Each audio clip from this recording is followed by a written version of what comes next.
Start in Baltimore and hope this doesn't happen to me next Friday night. A family is in shock after a man allegedly urinated on multiple people, including an 8-year-old girl, during the Morgan Wallen concert on Saturday at M&T Bank Stadium in Baltimore. Dang. Series of videos about the incident on Facebook has gone viral, racking up more than 1 million views. Wallen brought his Still the Problem tour to Baltimore last Friday and Saturday nights, which drew tens of thousands of fans. Troy Gravelding, who traveled to Baltimore from Syracuse, said he never thought something like this would happen at a concert. After Wallen took the stage, Gravelding said he and his wife felt something dripping on their legs. When they looked behind them, they said another man whom they do not know was urinating in the stands. I just look, and at that point, his pants are completely down. He's urinating all over himself. Wait, all over myself. All over my wife. Gravelding told WJZ. His 2 nieces were with him at the time, including an 8-year-old girl who was urinated on as well. Gravelding said he tried to push the man away from his family and told him to stop. I'm freaking out, and the guy's just telling me, it's okay, man. It's okay, brother. Taken to Facebook Live. Oh, wow. Oh, no. Gravelding tried to get security and the Maryland Transportation Authority police to act. Gravelding said police didn't do enough to protect his family. In the video, an MDTA officer said they can't take the man into custody. Why not? In Maryland, indecent exposure is a misdemeanor offense, as is public urination in Baltimore City. Okay. The officer also explained that Gravelding can get the man's information and go to court if he'd like to press charges. I'm supposed to do your job? Am I supposed to go and get a witness?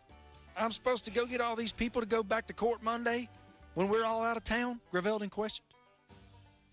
MDTA police said in a statement to WJZ they're aware of the video and there is an open, active criminal investigation into the incident. Wait a minute. I thought you just told me it was a misdemeanor offense. How could it be a criminal investigation? This is complicated. I'm not Andrea Canning, but damn, that doesn't make any sense. No. This is super complicated. The Baltimore Ravens also confirmed to WJZ that a team executive reached out to the family. Gravelding says he wants more done because his niece is traumatized.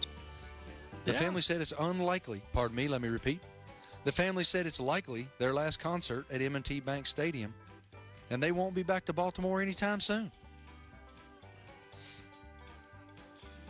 Yeah, I get it, man. It's tough. I don't know that kids enjoy those things anymore because drunk adults usually ruin it. Mm-hmm. So, y'all get drunk, but don't be peeing on anybody. All right, so I'm going to take it. And this one hits a little close to home here, like literally. But you got people getting urinated on at a concert. I got people getting fireworks coming at them. Fireworks malfunction sent sparks into the stands at a Richmond Flying Squirrels game. Now, all right, so full disclosure, every single week, the legendary, he's like general manager emeritus or whatever of the Flying Squirrels now, Parney. We text every week about what minor league hat I'm wearing, and he listens to the show religiously. I'm told everybody's okay, but there was a little bit of a scary moment at Carmax Park, the brand new ballpark, Richmond Flying Squirrels home ballpark, which I got to get to, by the way. But there was they were doing fireworks. They set it up at center field, and big old fireballs started going into the stands. Everybody's okay, and they are looking into the cause of it. But I'll tell you this: I don't know if I ever told you the story. My dad and I, there was a July 4th, and it was just us, and we went to Cary High School outside of Raleigh, where I grew up. Now Cary is like this amazing, like palatial, rich town. Back then it was just a little old country town. We went to the Cary High School football stadium on July 4th. Dad and I did. My mom and my brother were out of town. And they started July 4th fireworks. And it wasn't quite dark. And they put the thing out at the 50-yard line of the high school. So we're on the top row of the high school stadium at Cary High School. Go Imps. And they're shooting off the fireworks, and we could actually see like the cannonballs blowing out of the pipes, you know. Mm-hmm. And one of those cannonballs it made a different noise. It goes thunk, And that thing went up in the air, and it was like something out of like a Wile E. Coyote cartoon. That thing just hovered right in front of all our eyeballs. And I remember this one old guy goes, "Oh, damn." And that thing exploded, dude, and big green fireballs started coming into the grandstands. But I always think about that old guy going, "Oh, damn." And here they came. So if you had a fireworks show at a minor league ballpark or at a high school football stadium, watch your face. I thought my buddy was there. He goes to all these games there. He wasn't there that night. You get a chance to watch the video. It's pretty wild. It's like 2 nights ago, right? Yeah. Yeah, all right. So Parney checked in. By the way, I texted him, and he said, "No, everybody's good." So he said, and he said, "Our We should fireworks have show had him now." on to explain like how what happened. Well, because you know, he's the now most they avid roll- Marty and McGee listener ever. You Well, think they like roll a table those just things falls out. over with them on him, or what? Yeah, well, they roll those things out now, like on a trailer out in center field in a lot of these ballparks. Like it's like this self-contained fireworks show. And I guess one of those pipes. One of my guilty pleasures on Instagram is watching like firework fails. Back Dude, up, I got, like, a whole- Terry. Yeah, exactly. Marty sends that to me 6 times a year. It's the Back up, funniest video ever. Oh, Lord, Terry. Back up, Terry. So They sell T-shirts of it now. I bet they'll sell some Flying Squirrels T-shirts too. Y'all have a great weekend. LeBron, congratulations. Marty, enjoy the Brickyard 400. Go Dogs. Today on ESPN Radio. Nolan Arenado. 2 teams in the thick of the NL wildcard race go head-to-head in D.C. 9-4 Diamondbacks. The Diamondbacks at the Nationals. Coverage begins today at 3:30 Eastern, with first pitch at 4:05 Eastern on ESPN Radio. Presented by Progressive Insurance. Download to see if you qualify. Not all customers will qualify. Transfer fees may apply. No Albert subscription required. Albert is not a bank. Albert Instant Loans are issued by FinWise Bank, member FDIC. Not an actual client. Terms apply. Kylie, what's wrong? I just got hit with a car repair bill. I'm behind on rent, and I feel like I can never save any money. Have you tried the Albert app? Albert is your financial assistant, helping you find ways to save and create custom budgets to actually grow your money. Plus, you can get up to $10,000 for big expenses or advance up to $1,000 fast when you need cash right away. Albert can get me up to $10,000? Exactly. Albert spots you in a pinch and helps you grow your money in the long run. I'm downloading Albert right now. Download the Albert app and use promo code BUDGET to borrow up to $10,000 for whatever you need. The Albert app helps you budget better and save more money, so you reach your financial goals faster. Download the Albert app right now and use promo code BUDGET to borrow up to $10,000. Use code BUDGET to borrow up to $10,000. This summer, don't just enjoy the great outdoors, conquer them in style in a brand new Icon golf cart. Or look at our selection of new to you and customized carts. Whether you're hitting the back nine, cruising the neighborhood, or exploring the trails, R&W Golf Carts has what you need. Your adventure starts at Turboville's premier destination. R&W Golf Carts, 1081 Clarence Coker Highway in Turboville. New, used, or customized, let R&W get you back in the sunshine. Imagine delighting your event's guest senses with unique, tantalizing food. That's what PD Catering can do for your event. With mouth-watering meal options, they offer exceptional service, unforgettable food, affordable prices for any occasion. PD Catering offers more fresh meal combinations than you ever thought possible, from prime rib dinners, steak and lobster, to sausage or chicken biscuits, pancakes or waffles, cold-cut sandwiches, salads, barbecue, and many other entrees. They have breakfast, lunch, and dinner covered. Whether it's an office party, a wedding, or business meeting, their desire is to perfectly and affordably satisfy customers' needs for any occasion, from any party sizes of 20 to 1,000. You can trust PD Catering for exceptional service and exceptional food. Contact Tammy Hicks at 843-519-1036 or at pdcatering.com for contact information and their great customer reviews. Once again, contact Tammy Hicks at 843-519-1036 or at pdcatering.com. They're back. Equipment Rental Service has a fantastic deal on CarolinaSaves.com. Pick up a 2-pack of 20-pound propane refills. A $34 value now for half price. Go to CarolinaSaves.com and click on the Florence tab. Not all kids with crooked teeth can afford braces. Luckily, there's donated orthodontic services from the American Association of Orthodontists. Kids who qualify can be matched with a volunteer orthodontist. Visit aaoinfo.org. Radio. 96.3 ESPN Radio is WOLH Florence, a community broadcaster station. The worldwide leader in sports.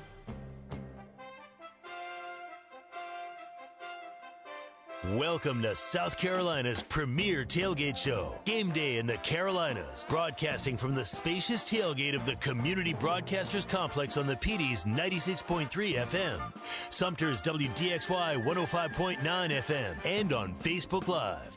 Join Matt and Woody on the tailgate by calling 843-407-5812. And now, your party hosts, Woody Fagan and Matt Jordan.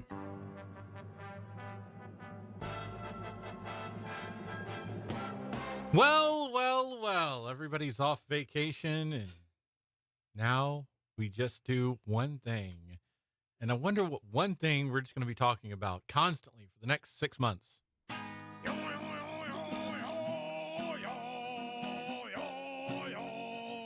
Football.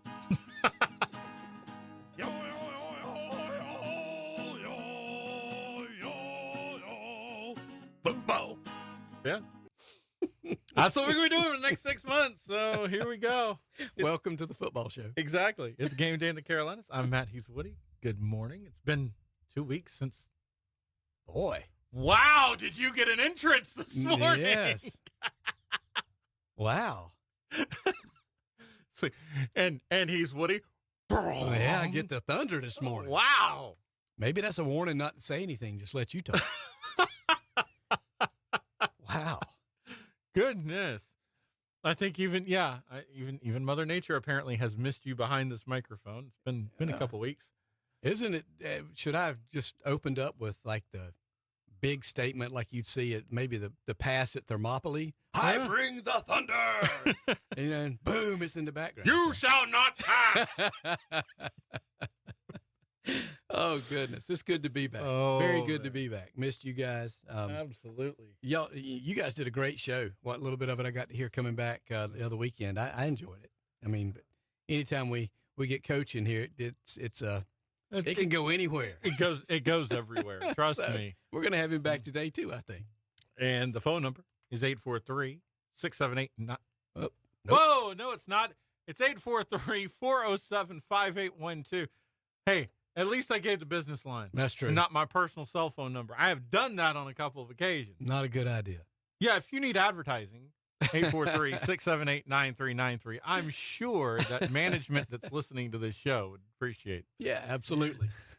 Still need some high school football sponsors. Absolutely. Yes, we do. And hey, by the way, our new friends, the PD Ice Cats, got a couple things going on at the Florence Center coming up in August. August 3rd through the 7th and 10th through the 12th.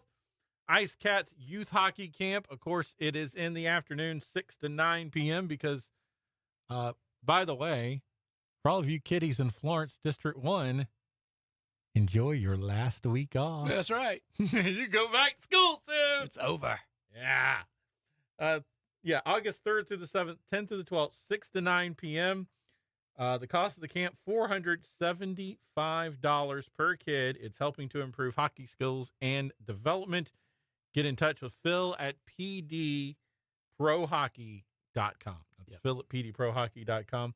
And for you AAU and USA hockey certified teams, they apparently are going to have a little tournament. That ought to be fun. Yeah, a little get-together, shindig, swing ding, whatever you want to call it. The Carolina Open Hockey Tournament, presented by the PD Ice Cats at the Florence Center. 12-man teams, 3-game guarantee. There'll be a championship game on Sunday. August 7th through the 9th, the first Friday night games start at 9:30 in the evening. A little midnight hockey for you. Why not? $900 a team. You need to call either Justin Smith, 843-616-1677, or Bryce Mahaffey. I believe that's Mahaffey. Thank you. 843-496-8098. That's 843-496-8098. And also coming up August 1st, ages 6 through 13 at the Pearl Moore Basketball Center. Try to say that 5 times fast. Apparently I can't. Loyal McQueen is going to have her girls basketball camp coming up. She's a sweetheart. She and is. A good ball player. Absolutely. That's just a good family all the way around. If you've got a young daughter that wants to learn to play the game and maybe step it up a level, I would absolutely endorse Loyal McQueen all day long. And how about this? Your kids. Free school supplies, T-shirts, and lunch. That's even better. Will be provided. Wow. So there you go. There is so much going on. Oh, also coming up, we'll talk about this a little bit closer to race weekends. Coming up August the 29th, 10 a.m. to 2 p.m. at the Florence Sports Complex. That's at 1200 Jenny O'Brien Avenue. The Bow Time Dash. What is that? That's usually what you and I do every morning before the show. The Bow Time this morning. Ages 3 through 10. Non-motorized and motorized Power Wheels and Big Wheels trikes. They'll have a nice little race. Huh. How about that? And I see some dads doing some illegal things, souping up them little electric motors and those things. We know who you are. Yeah. Because you were the ones that were doing that in the Pine Box Derby. I'm not going to name names on the air, but you know who you is. Yeah. You cheated. I had a better car. Yep. I just wanted you to know that 30 years later, I ain't bitter. Yep. I understand. I remember my days with the Pine Box Derby and the Weebelows. Yeah. Cub Scouts. Yeah. Never could quite figure that one out. But you did be doing some cheating. Yeah. So we'll say. Oh, man, where do we start this morning? We had a week off. Yeah, you did too. Hope you had a good birthday. And well, it was. And, just me getting back into the grind and, here we are. And then I realized, as I usually do every year about this time, oh no, football's right around the corner for high school. So I've got to get prepped for that. Yeah, because that's usually why I take. It's not just because it's my birthday. I generally take that entire week off because I know what happens after I come back. It is strap it in. Yeah. Because I have last minute things I have to do to make sure that all of our football games get on the air. It's usually annoying principals and ADs. That's what I'm going to be doing next week to make sure that we have permission. Yep. To broadcast the games we want to broadcast. Then it is finalizing the schedules and then getting everything ready for Friday nights. It's a lot to do behind the scenes here. And it's pretty much nonstop till almost Christmas. Oh, yeah. We have, race weekend, which is, oh, boy. That's one of the worst weekends we have. And I don't mean that that's a very busy weekend for us because we have the race updates. You'll be out at the track. Mm-hmm. I'll be putting in the race updates. Then we got, obviously, on that Friday night, we got high school football. Yep. So we're dog tired when we start doing a race updates on Saturday. We do the show and then we do the race updates. And then it's to make sure that Clemson and South Carolina are on the air properly.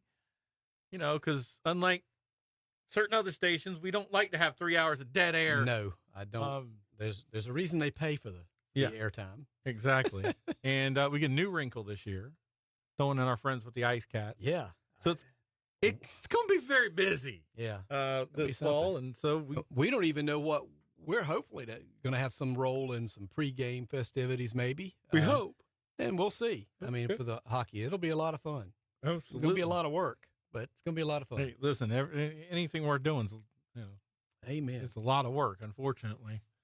But, that's what we have to do to get y'all your enjoyment. And, of course, on top of that, we have Braves baseball and we have Panthers football. And make sure that gets on the air just fine.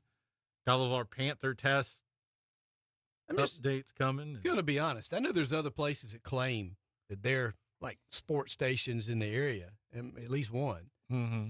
I don't know how you can claim that when we've got almost everything covered under one house over here. Oh, I know. If you want sports, this is the place you need to be. Now we just need to find a station to put the Hurricanes on. Well, that's about the truth. That's the one we don't have. And one station to put Coastal on. Yeah. Which, that'd be the next one to add would be potentially Coastal. Yeah. I tell you, we've got a lot going on under one roof over here. It's crazy. It's a lot of work. I can tell you that much. Especially, 12:01 on Saturday. I have to make sure that everything to Orangeburg goes back right. That's right. Or else we get a nasty phone call at 6 o'clock next night. I mean, because, you got Sumter football on the air. Yeah. Got the game we got Crestwood, I think, on the air. Yeah, Crestwood's on the air. We got the game of the week. Thomas Sumter. We got Hartsville. We got Orangeburg Prep. Uh-oh. It's more thunder. I ain't do it. I ain't done it. But, yeah, so it's going to be a lot of fun. I'm looking forward to high school ball this year. Going to be doing some things a little differently with Hartsville. And if I can get some time over there under the school roof over there, hopefully I'll have some other features to add to during the season. We hope we're going to have some more fun elements this year to all of our broadcasts. That's going to depend on certain people. That's true. Availability, scheduling, and all that. Yeah, availability being number one. Yeah. All right. Now that's out the way. Yeah. Let's see, where do we go from here?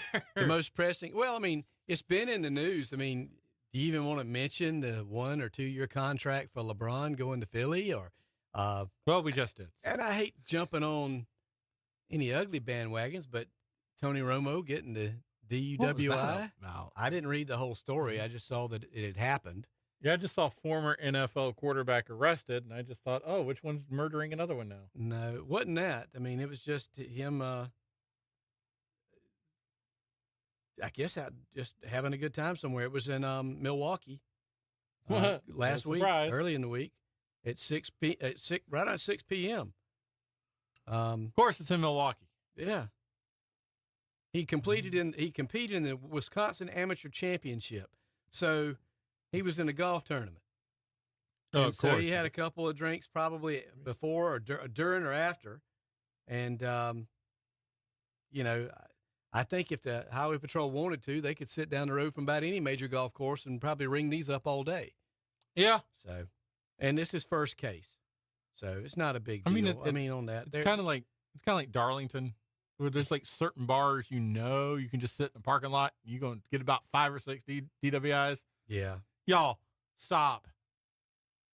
All right. It may sound funny what we're saying right now, but no drinking and driving. Yeah, please. All right. I mean, it doesn't excuse it. Even though it's his first time, it doesn't excuse it. And with the type of money he's probably still making as a broadcaster and has made in his past as a quarterback. Pay a fine. And you can go and get a driver. Yeah. I mean, Uber should be very affordable for you if you want it. My broke behind can use Uber. Yeah. Again, we keep saying that. We see these things, and I still just shake my head. Yeah. There's no excuse for it because you've got too many options to keep you, out of trouble like that. Right. By the way, shout out to my Uber driver when I came home. We got to talking, and his birthday was the same day as mine. So awesome. Yeah. So shout out to the guy who brought me home from the train station the other night. Thanks, dude. No, actually, he was a really pleasant dude. And I'm telling you right now, if you've never taken an Uber, it's a lot of the stories you've heard don't happen around here. Yeah. First of all, most of them are just honest folk just trying to make $1. Yep. And by the way, please tip your Uber drivers. I'm just saying. But, well, we've got Coach is going to be calling in. We're going to do some college football. And, of course, nobody really wants to talk about that. We've had SEC Media Days this past week. They did a vote of the media to see who they figured who would win the SEC based on, what the media thought in interviews. Georgia got 88 votes, followed by Texas at 57. And yes, South Carolina fans, just to let you know, South Carolina was not even mentioned. However, oddly enough, Kentucky got a vote. How did Kentucky get a first? It's got to be a Kentucky media member. That's the only thing I can think of. That just votes the Wildcats #1 every year because, gosh darn it, they need the love. Here's something interesting too, based on what the media was saying. I would hope they would have taken it a little more seriously. Mm-hmm. But Ole Miss got 6 votes. LSU only got 2. To me, that's taking them seriously. I think Ole Miss is further along than LSU is. You think so? I do. I mean, with the way with the way Golding tampers with everybody. Well, that's true. That doesn't help. And will we have any resolution to that before season starts? No. So, I don't think so either. Because here's my thing. They're scared. The NCAA is scared to punish one school because what's going to happen? The minute they punish one school, what's going to happen? A lawsuit. Not just a lawsuit, but the floodgates are going to open. Oh, well, that's true. I mean, everybody's Philip Fulmer. Yeah. Oh, my rival's doing it. I ain't doing it. You got to worry about me. Well, another interesting tidbit I saw. Yeah. Looking at last year's players from like the American Conference, they said 78% of the first and second team players, all the American Conference, all whatever they would call them, all American Conference players, first and second team, 78% of them have all transferred to Power 4 schools. What a surprise. Yeah, surprise. Take a phone call. Good morning. What's your name? Where are you calling from? Hey, guys. Good morning. This is the old ball coach. Is it some guy? Just wanted to call in this morning, of course. Ron! With you guys. Damn right. Hold on, Ron. You're talking all over your theme song, baby. Ron! I don't think you can hear it. Who is the man that would risk his neck for his brother, man? Ron!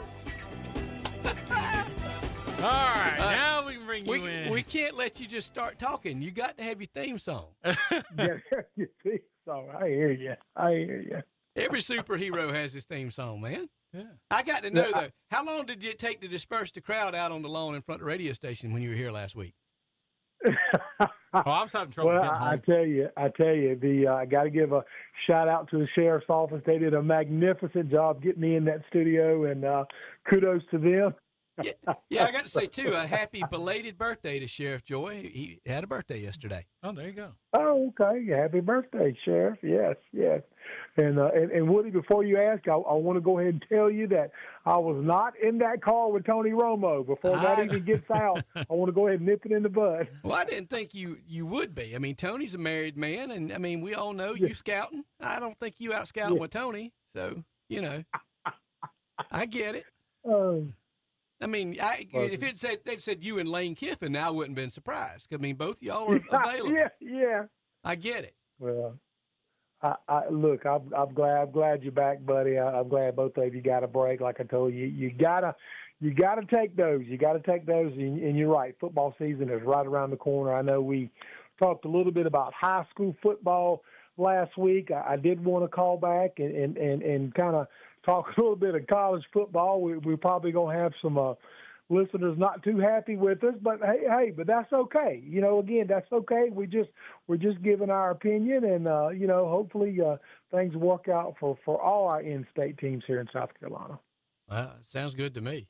Whether they're happy or not, we just kind of got to call it like it is. Well, and that's it. And y'all know, I kind of just, I always tell everybody, I just simply give my opinion. That's all it is just my opinion. But it's just from, being around certain programs and seeing certain things and kind of, making mental notes and it's kind of my takeaways from it. And this summer, I really did get to go around a lot. I was fortunate enough to go around a lot and see a lot of our in-state programs, especially by just simply being on the recruiting trail. And, of course, a lot of times you get to see them practice and work out, and you kind of get to see all the dynamics of it. So you can really kind of, get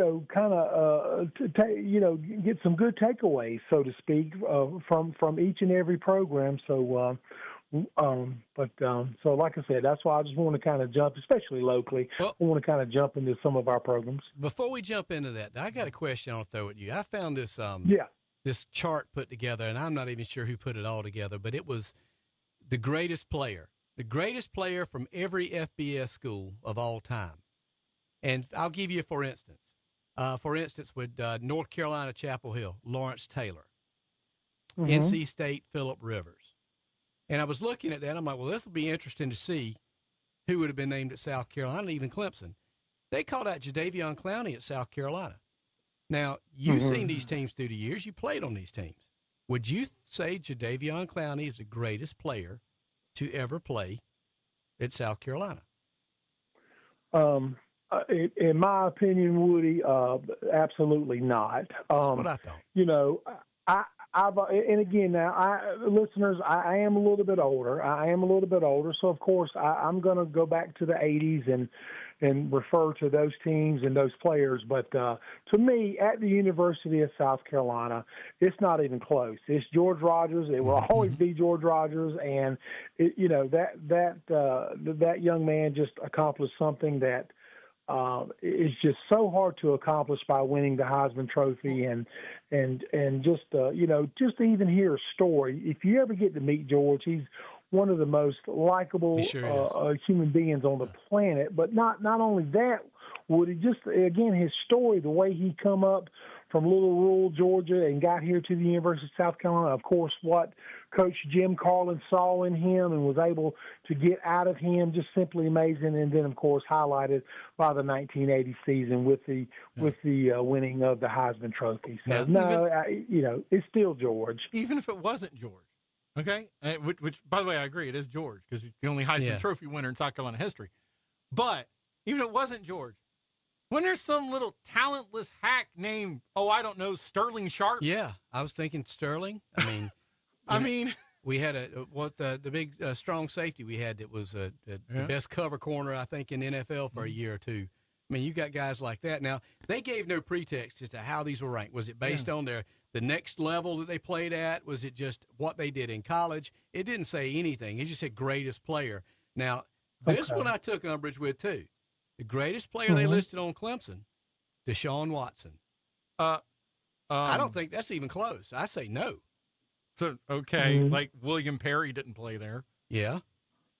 You've had several other defensive players come through there. What's his name? The guy who made the catch. Again, no offense to Deshaun, but no, there were just so many players back in the 70s. Dwight Clark, Steve Fuller, Perry Total, of course, Refrigerator, and then if you even go back even further, again, I just don't.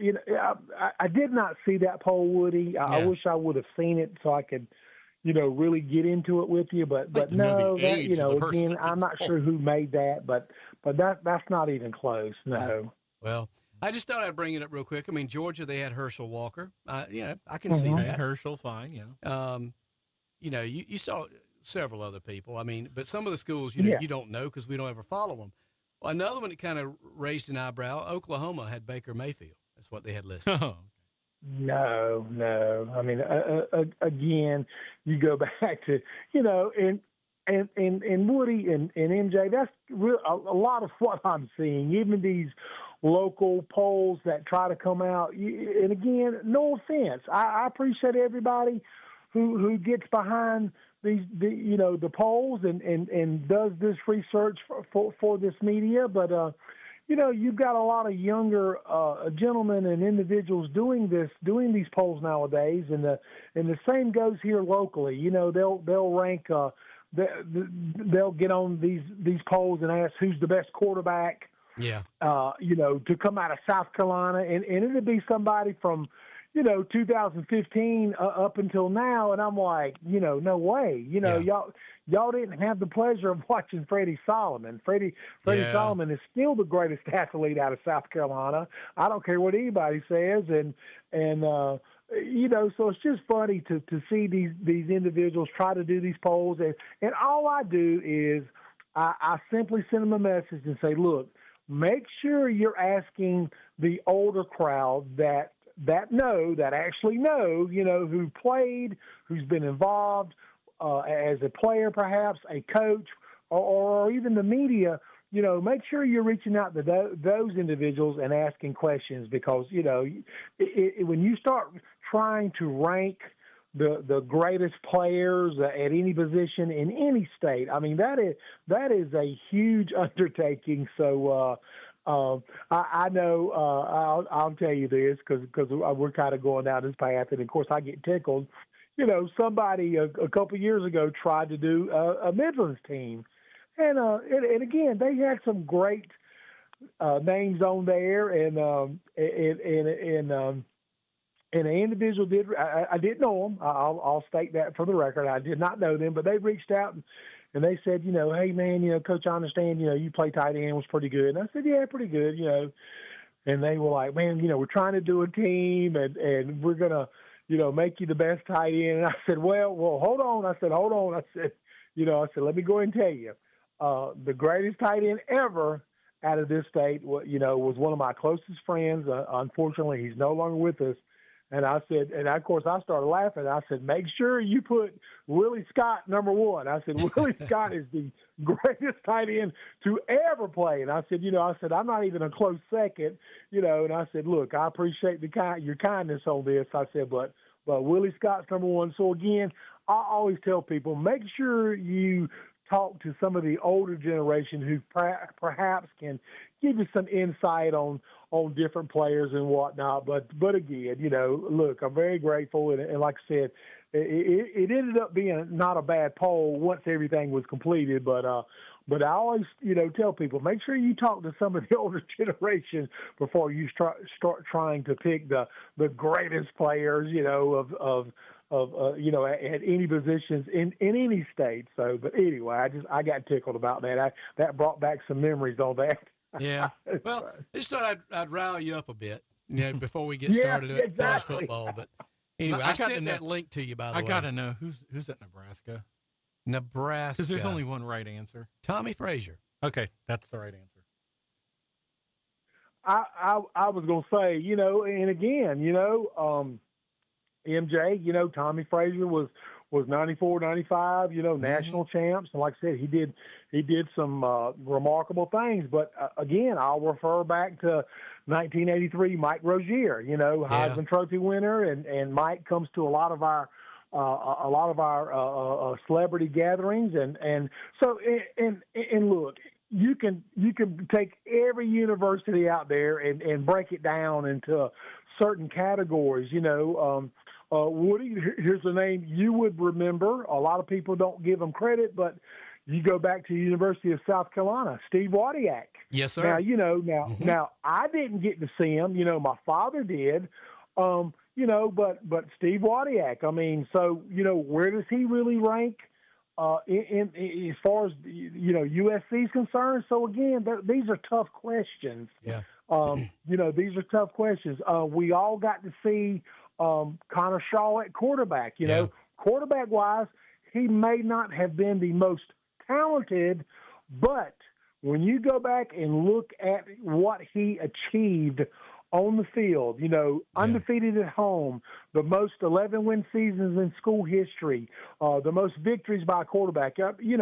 Honestly, you have to put Connor up there as the number one quarterback. Well, but if you ask me off the air, like, okay, well, Rod, who's the most athletic quarterback? I'm probably going to have a few other names, but again, the criteria of it, how you, like I said, how you weigh these players, what you take in consideration. But Connor, as far as greatest USC players ever, you got to have Connor Shaw in that conversation as well. So, I don't understand how you make a decision at a place like Pitt. Now, they threw Tony Dorsett in there, but you had a Dan Marino come through there too. You had a Dan Marino again in 1980. You had a Hugh Green. I mean, Hugh Green was unstoppable in defense. I mean, so again, just a lot of criteria when you start trying to do that. Again, just trying to rile you up a bit, but because I'm interested to hear some of your takes on college football for some of the local teams here, and we can talk national. We'll try to. But yeah, so let's get rolling. Where you want to go, Coach? Okay. Well, I tell you what, let's go ahead and jump into what I've done, gentlemen, is I want to kind of give a preseason top 12, and the reason is 12 is because 11 and 12 are, very significant, and they are part of the what I consider the blue bloods. So let's start there, and then we'll kind of get back on locally and do that. So here's my preseason top 12 NCAA college football. At number one, no surprise, of course, they just simply reload every year, is the Ohio State. When you ask anybody from Ohio, they will tell you the Ohio State, which cracks me up. But Ohio State, again, just returning a lot of talent, should have a magnificent year. Always kind of a weaker schedule. And, again, I'm not saying they duck anybody. I'm just simply stating the facts. They kind of have a weaker schedule. So I look for Ohio State to have another big year. Coming in at number two is going to be the Texas Longhorns. Of course, everything will ride on Archie Manning, the next great Manning. Can Archie get the Longhorns to the promised land? I don't know, guys. Again, a lot of talent around him, but, Arch is he just has a lot of pressure on him, and I'm sure he does. Coming from that great family, I mean, my goodness. They just expect to give him the ball. Coach was quoted this week as saying, because Arch Manning had been through such trauma and ridicule and scrutiny and everything from the media and everybody last year as a starter for Texas, that he is a fairly dangerous human being this year. Sark off the wagon? Yeah, that's what he said. I mean, not exact word for word, but he said that makes Arch dangerous this season because of what he'd been through. Does that really – now I realize the scrutiny, the pressure is just tremendous. It has to be, especially when the media jumped all over this kid before he'd taken one snap last season and already declared him a Heisman finalist, if not the winner. Yeah. That's on the media. That's not on the kid. So does that really – I don't see that in my mind. I get the pressure. But at the end of the day, you got to know your plays. You got to know your players, the X's and O's. You got to know where to put the ball. You got to know how to read the defense. I think it's more of that. I don't think the scrutiny really makes you a dangerous player. Well, and I definitely agree. Arch has got to step up. Like I said, he was given the crown before he even took one snap. And look, I do not agree with that. I think you need to go out there and kind of prove yourself on the field, so to speak. And so yeah, look, in college football nowadays, you're going to have media all over you. That you just have to learn how to deal with it. But no, Arch needs to, just for his sake, just for his NFL draft stock, he needs to go out there and have a really good year. I'm not saying he needs to win it all this year, but he needs to go out there and have a really good year and really get close. And who's to say they won't win it? But he needs to go out there and prove to these scouts and these coaches that he can play at that level. So okay. So. All right, back to our poll. Coming in at number 3 is the Oregon Ducks. Again, just a lot of talent for Dan Lanning out there. He's finally got his quarterback. He's got a lot of talent out there. I look, again, a little bit of a weaker schedule. I look for Oregon to have a big year. Here on our East Coast, that coming in at number 4 is those Georgia Bulldogs. Again, they just simply reload, a lot of talent. Kirby just had a lot of success early in his career coming off of that Nick Saban staff. But, Georgia's just kind of waiting to get back to that national championship game. And, do they have a chance? Absolutely. They just simply have that much talent. Will they get there? Only time will tell. So look for Georgia to have a big year. Coming in at number 5, also just so much talent from top to bottom, of course, is the Notre Dame Fighting Irish. That coach is just doing a wonderful job. I know even in the offseason, a lot of people tried to lure him away. Even the NFL came calling, but he's going to stay there and finish the job that he started. I look for Notre Dame, again, to have a very big year. And who knows, this might be their year. They have a lot lining up for them. Again, a very favorable schedule. So we'll see what the Fighting Irish can do. Coming in at number 6, your defending national champions, the Indiana Hoosiers. Cincinnati, he still has a little bit of talent left. Now, they did, of course, lose their big quarterback, so I don't think that Indiana's going to sneak up on anybody this year. I think everybody will be ready for them. But again, what a remarkable year last year, and of course, they're going to be talking about that Indiana team for years, just the way he assembled it, the way he got older players out of the portal, and that might be the new recipe, guys. I don't know. I'm not the biggest NIL fan or portal fan, but that's the rules. You have to play by them. So, I would suggest every program start looking at that recipe for success. Yeah. Yeah. So coming in at number 7 of our top 12 NCAA college football poll is the Miami Hurricanes. Again, just a lot of talent down there, and Miami just always seems to have more athletes than you, and of course they just always seem to beat you by speed. So again, Miami's got a good chance perhaps to win the ACC this year and represent that conference in the national playoffs. So again, old Mario Cristobal, former lineman down there at the Hurricanes, Coach Cristobal is doing a wonderful job, and Miami's that team, man. They just they win the games they're not supposed to, and they lose the games they're not supposed to. If that makes sense, I don't know what it is. They'll play. I think they've got Notre Dame this year, and you watch. They'll put. They'll go into South Bend and put 50 on Notre Dame and win it easily. And you're thinking like, my goodness, I didn't see that coming. And then next week they'll go to Duke and get beat by 30. so Miami is that team. So you never know what you're gonna get with the Canes. And I really do think they're just one of those teams that kind of plays up to their opponent's potential. So they got a tougher game. They kind of seem to stay in it for a little bit and, win, lose, or draw, but they kind of hang in there. And then they play a weaker opponent. They just kind of seem to get off the bus flat. So so Miami's just like I said, they're a dangerous team to watch. Coming in at number 8, because of their quarterback, the Ole Miss Rebels, Trinidad Chandler, he probably, to me, is probably the best quarterback in the nation, to be honest. Just, again, my opinion. Trinidad's been there. He knows the system. He can do it all. He's definitely a dual threat. He can run. He can throw. He can do it all. And Trinidad, he's dangerous. I mean, his wheels make him dangerous, the way he's able to read a defense and get the ball over the top of you. He's just a very dangerous player to me. So, again, Ole Miss, just like Texas, they will go just as far as Trinidad goes. So if he can stay healthy, Ole Miss might be a team, kind of a sleeper team to watch out for. Coming in at number 9, old Brent Venables and Oklahoma Sooners. Again, Brent has built that defense. It's tremendous. Their defense allowed them to stay in a lot of games. Still looking for that offensive spark.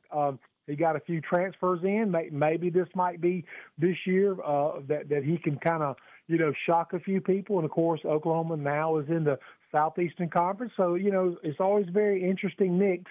But one thing we know about Oklahoma is that defense is going to be phenomenal. So coming in at number 10, the Southern Cal Trojans, again, they have just simply finally put some pieces in place. They finally have built back a little bit after a little bit of a couple of down years. I do think Lincoln Riley needs to win. I really do. I think the administration, the money they spent on them, and even upgrading their phenomenal facilities already, I do think they need to win. I think the admin's getting a little tired of Lincoln make excuses, but I do think Southern Cal will have a very good year. Coming in at number 11, of course, the reason I went 11 and 12, and you listeners will understand because, again, 2 blue bloods. Number 11 is my beloved Alabama Crimson Tide. Of course, Alabama, just not the same without Nick Saban.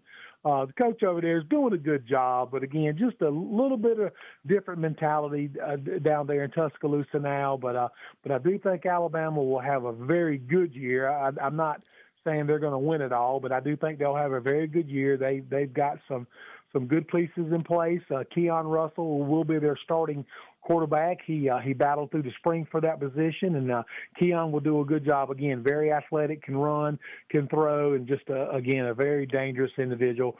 And coming in at number 12, our beloved LSU. I had to get Lane Kiffin in there somehow. So I tell you what, with all the money LSU has spent on Kiffin and all this propaganda, he better win. I can tell you that. He better win, or they'll have their little airplane fueled in Baton Rouge and ready to leave the tarmac if he can't win this year. So again, just a lot of athletes, a lot of transfers. Again, just a lot of money, and that's some of the reasons I don't really agree with the NIL and portal and all that, because you can just simply buy your team nowadays, and I don't agree with that. I think you need to get out and work like everybody else and hustle and recruit the players you think will make you a better program. But anyway, LSU, again, should have a very decent year, and like I said, with all the media hype going into Lane Kiffin. He better win, or like I said, they're gonna have that plane. They're gonna have that plane loaded and ready to get him out of there. You can believe that, especially now that they've seen guys like Indiana's coach do it in 2 seasons or less. I mean, yeah. The clock. They just broke the clock. Let's just be honest. It wouldn't be the first time Lane Kiffin was fired on a tarmac, now would it? No, it wouldn't. He's got a lot of experience with that. It will not. It will not. But that's a look at some of our bigger programs this year. And of course, as always, we wish each and every one of them nothing but the best. And I tell you what I want to do, guys. I do want to get into USC and Clemson. MJ, if you need to take a break, go ahead. I'll hold. Let's go ahead. And then when we get back, we'll get into USC and Clemson. Let's go ahead and take a quick break right now. Get back into it, Coach Rod, here in just a moment on Game Day in the Carolinas.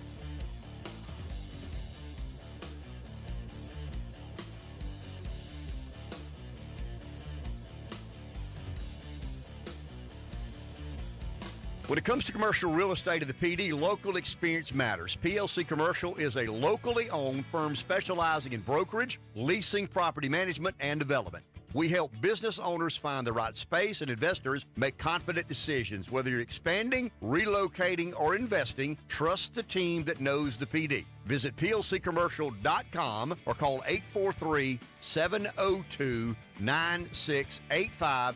PLC Commercial. This isn't just our market. It's home.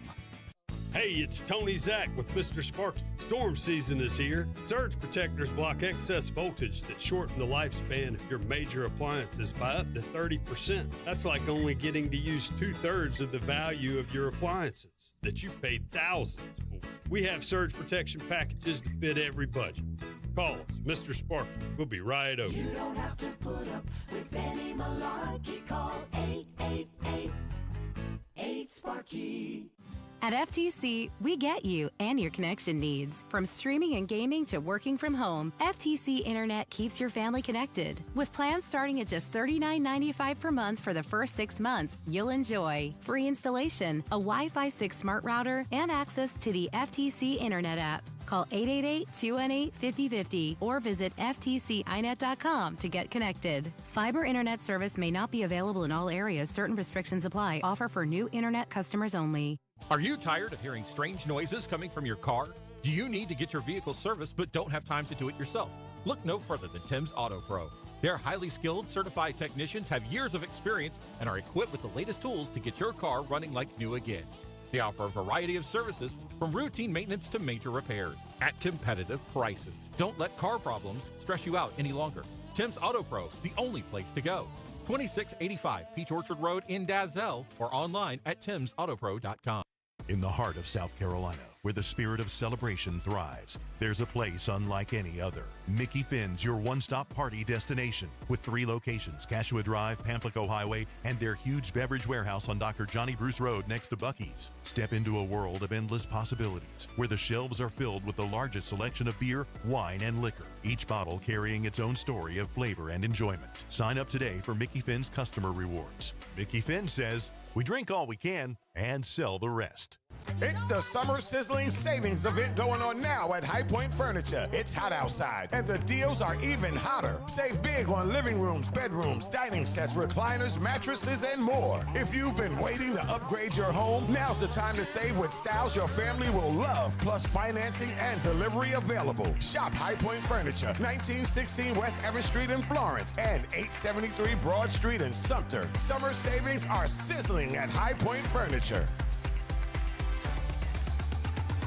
Trust DPM Property Maintenance for professional landscape design and installs on new and existing properties, commercial and residential. From irrigation system installs and upgrades to stunning outdoor lighting and audio, DPM prioritizes quality over quantity. They never rush through a job, making sure it's done right the first time, every time. Call Tyler Davison today at 843-617-2038 for your free estimate. Find them on Facebook at Davison Property Maintenance, LLC. DPM Davison Property Maintenance, bringing your vision to life with trust and quality. Family vacation time, and you're all set to go. John, ready? I talked to the neighbors about picking up our mail. The Avery son will water the grass. The car had the oil changed and tire pressure checked. The thermostat is slightly higher. Everything is packed, and the kids and our luggage are now waiting in the car. Ready? But what about CarolinaSaves.com? What deals will we be missing this Friday at 10 a.m.? Kids, out of the car.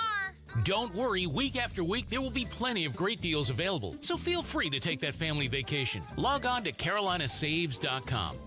Hello, everybody. I am Donnie Daniel with Daniel Wealth Management. In a world of constant change and evolving market, finding a partner you can trust is crucial for financial success. At Daniel Wealth Management, we understand the importance of growth, not just for your investment, but for your future and your legacy you'll leave behind. Our team of experts are dedicated to providing personalized strategies that align with your goals, whether you're planning for retirement, saving for a home, or investing for your children's education. With our tailored approach, we'll help you navigate the complexities of your portfolio and make informed decisions that drive your success. Time is your most valuable asset, and we're here to help you make the most of it. Let us be your guide on the path to financial growth and stability. Visit us at Daniel Wealth Management on Broad Street in Sumter, South Carolina, or call us at 803-774-3121 and schedule an appointment to start your journey towards a brighter tomorrow. Daniel Wealth Management, your partner in growth, your partner in success. Securities and investment advisory services offered through Azaic Wealth, Inc., member FINRA SIPC.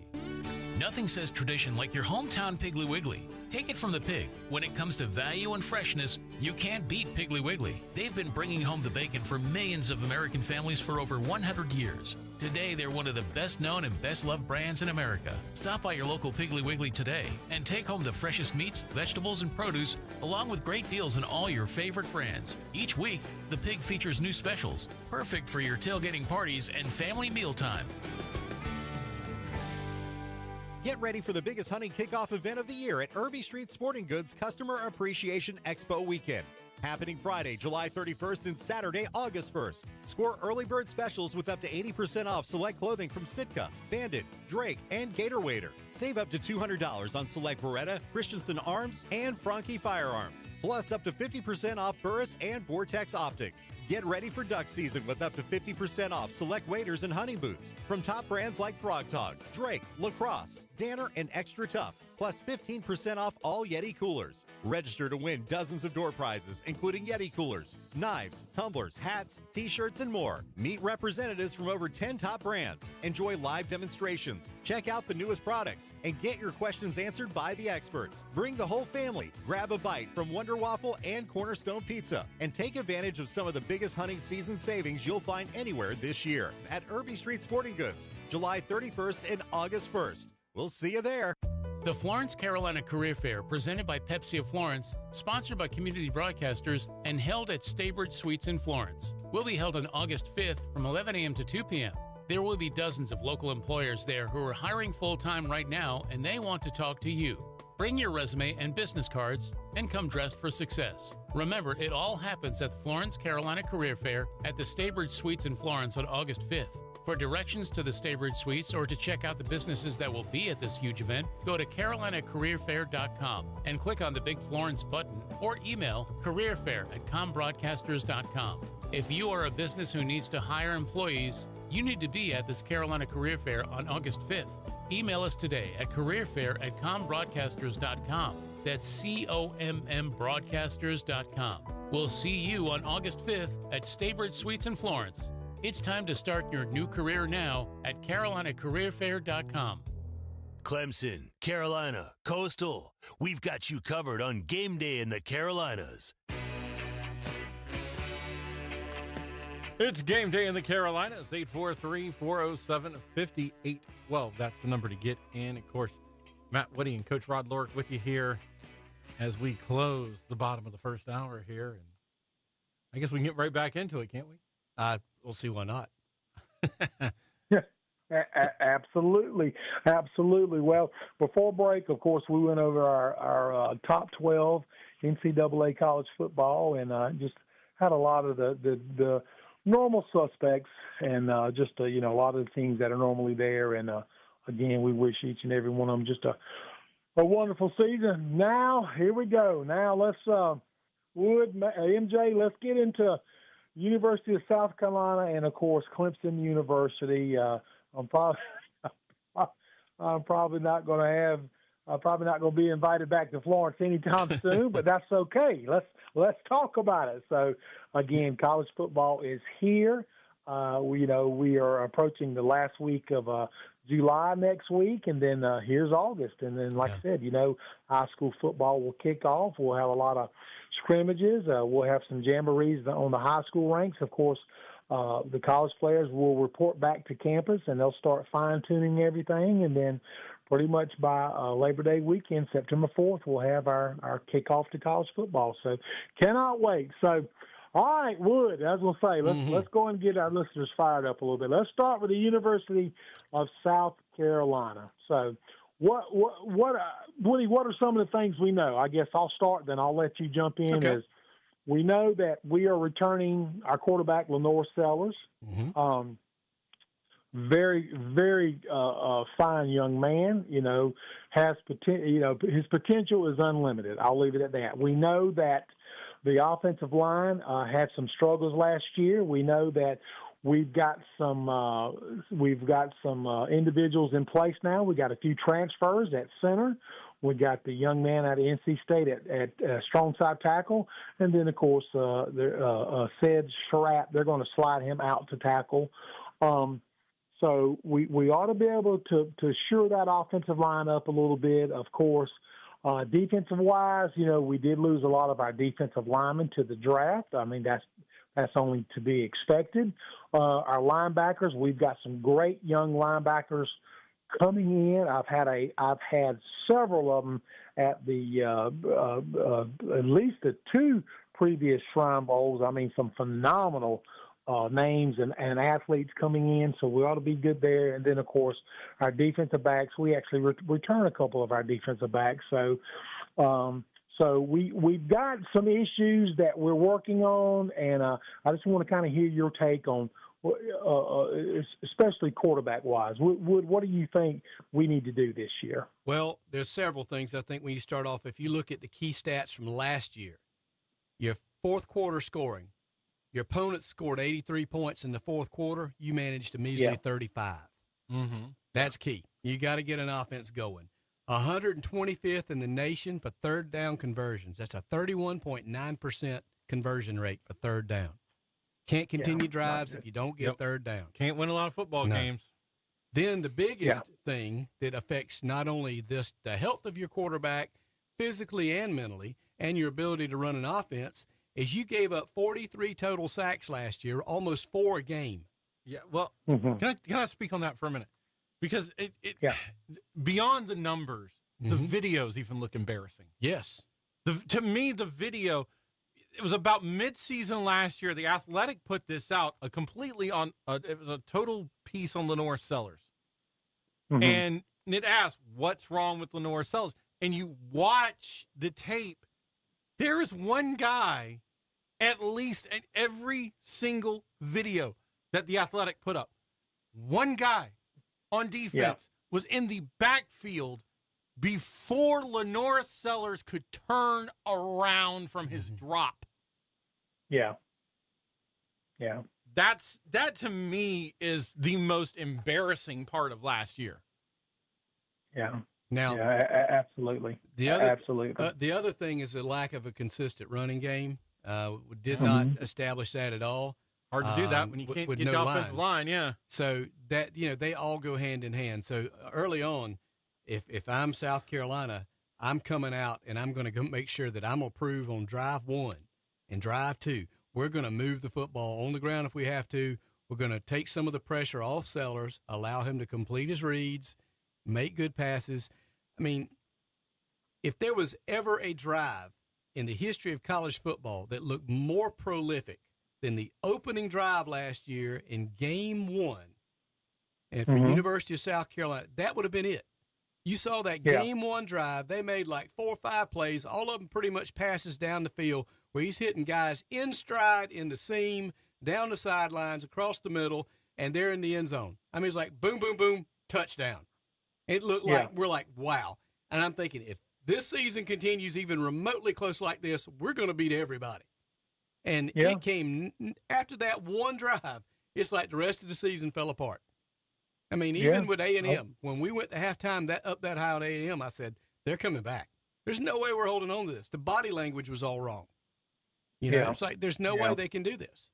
So they've got to establish that line, period. And that's been a sore subject for South Carolina for the last couple of years, and probably dating back to right at when Spurrier was there, because they were doing some line by committee, but at least then you had capable backups, people that could come in reserves that could spell guys or put the next guy in that spot and expect him to perform, or ask him to move from guard to tackle and it would work. They didn't have that last year. So they did not, and again, we've got some new beginnings. Of course, Kendall Briles comes in, and anybody that knows football knows the Briles family. They love to go out there and sling it around and simply just try to run 80+ plays and try to just drive it down your throat. So I cannot wait to see what Kendall does as our new OC. Of course, new offensive line coach Randy Clements. Randy comes also from those Baylor days and TCU days, and again, Randy, just a very intense individual. I know of Randy a little bit. Randy's a little bit older than me, but again, just a great guy, a lot of intensity. So again, I had kind of alluded earlier about, can Randy get the most out of him? Of course, his assistant OL coach is Jason Smith, Baylor All-American, played at the St. Louis Rams. Jason will. What Coach Clements can't get out of him, Jason will. Jason really is the one that does most of the yelling and screaming. So again, had a really good NFL career and just a great guy. I got to get up with Jason over the summer and take a player down there myself, and it was just good to catch up with Jason again. But again, can they get it done? Only time will tell. So I do think it will be a better product this year. Now, in saying that, last year, guys, 4-8, that's just not going to cut it. Again, we're at a situation where the university will give the head football coach whatever he wants, basically. Whatever you ask, you pretty much receive down there. And our fans are some of the best in the country, bar none.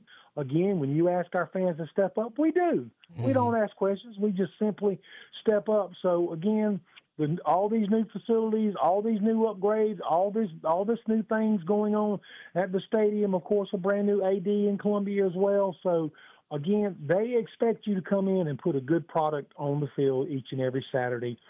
So in saying that, I do think we will improve from last year. Guys, I do have the University of South Carolina going 7-5 this year. Now, let me talk about the 5 losses real quick, just so our listeners know, because I know they're already scrambling, going, okay, all right, Coach, well, who are they going to lose to? Well, first 3 should be all wins, okay? We've got them at Williams-Brice. They're not the best of opponents, so first 3, we should take care of business. But then all of a sudden, September 26th, we go on the road to Tuscaloosa and play Alabama, and of course, guys, look, I was there last year. I was at the Alabama game last year. We had that game. Woody, just what you said earlier. We had it and gave it away. So I don't think Alabama's going to make the same mistake twice. I think they'll be ready for South Carolina. So I don't know how we go into Tuscaloosa and pull one out. I think Alabama's just got a little too much talent. And don't forget DeBoer, just like Beamer is under pressure. And don't worry, DeBoer is not going to be fired after the end of the season. Shane might, but Kalen DeBoer is now starting to feel that Tuscaloosa heat. And this is one of those games that he's going to have to blow out South Carolina just to prove that, hey, we're back on the track. Absolutely. And, of course, and look, guys, for Kalen DeBoer, look, I don't know him personally, but I know he is tired of hearing about, well, Saban did this and Saban did that. And, and again, that's that old adage, man. Anytime you follow a legend, you're going to hear that nonsense. So, MJ, you're right. He's tired of hearing that. Mm-hmm. But yeah, DeBoer's going to try to win every game he can by the biggest score he can, like you said, to get the board and donors off his back. But I do believe that's just a little too tough of a game for USC right now. We're still very young. Other than Lenore, we're still a very young team. So I don't see that as a favorable win on the 26th. And then, of course, October 10th, we go down to the Swamp in Florida. Now, with Florida guys, you never know what you're going to get. You really don't. But, again, I do know this about Florida. They've got 100 of the best athletes in the country. Now, can you put them together and coach them? Only time will tell. But athletically, that is some of the best talent I've seen from year to year. But again, you have to get them, on the same team. You have to make them play as one. But the Swamp is always just a tough place to play. That is a hostile environment. So I do not see that as a favorable game. And then October 31st, they go to Oklahoma. And again, Norman is just a tough place to play. Venables is going to have Oklahoma ready. I already talked about them in our preseason top 12 poll. So I just think Oklahoma's up this year. I do think they're up. I think it's going to be a little too much for USC. And again, that's one of those, only time will tell who's going to be healthy by that Halloween weekend, who's going to be on, by that weekend, who's clicking by that weekend. So, but still, that's just kind of a game I circle that, kind of scares me. Anytime you go to Norman, that's just a tough place to play. And then, gentlemen, we get to November, of course, November 21st. We've got UGA coming to Williams-Brice. Now, I'm not saying that we cannot beat UGA, but like I told you earlier, they're coming in as a number 4 ranked team in the country. Just a lot of talent. And again, we know what Georgia is. We know what they bring. So even at Williams-Brice, sometimes your opponents, you're just simply outmatched. So just another game I circled when looking at the schedule. I just don't like that game. And that late in the season, we're going to have some injuries.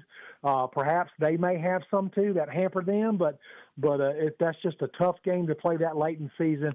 And then, of course, the big Thanksgiving weekend, November 28th, we go to Clemson. Now, I'm not saying Clemson is a world beater by any means, but again, that's our rivalry game. We never know how this game's going to shake out. And normally, the visiting team lately has been coming away with the win. That's exactly right.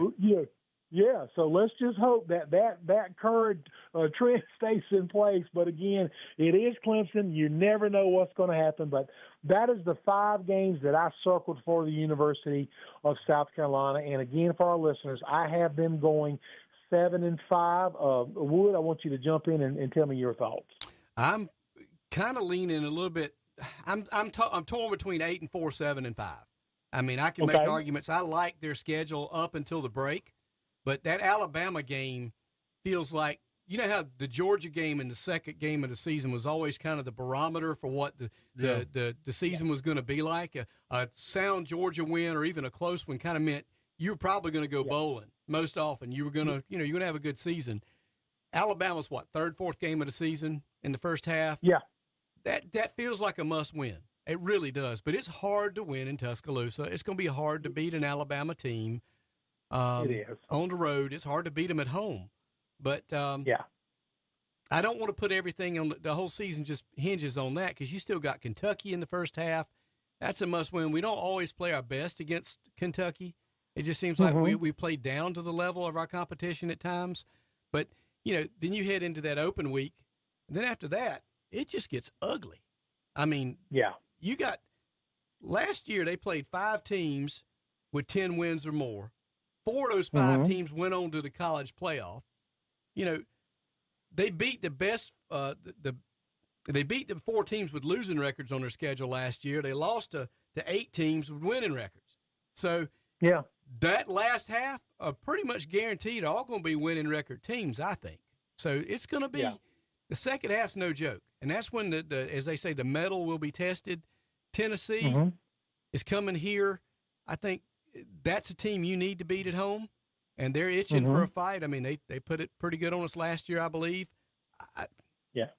It's still a tough schedule, and you're avoiding LSU. You're avoiding who else?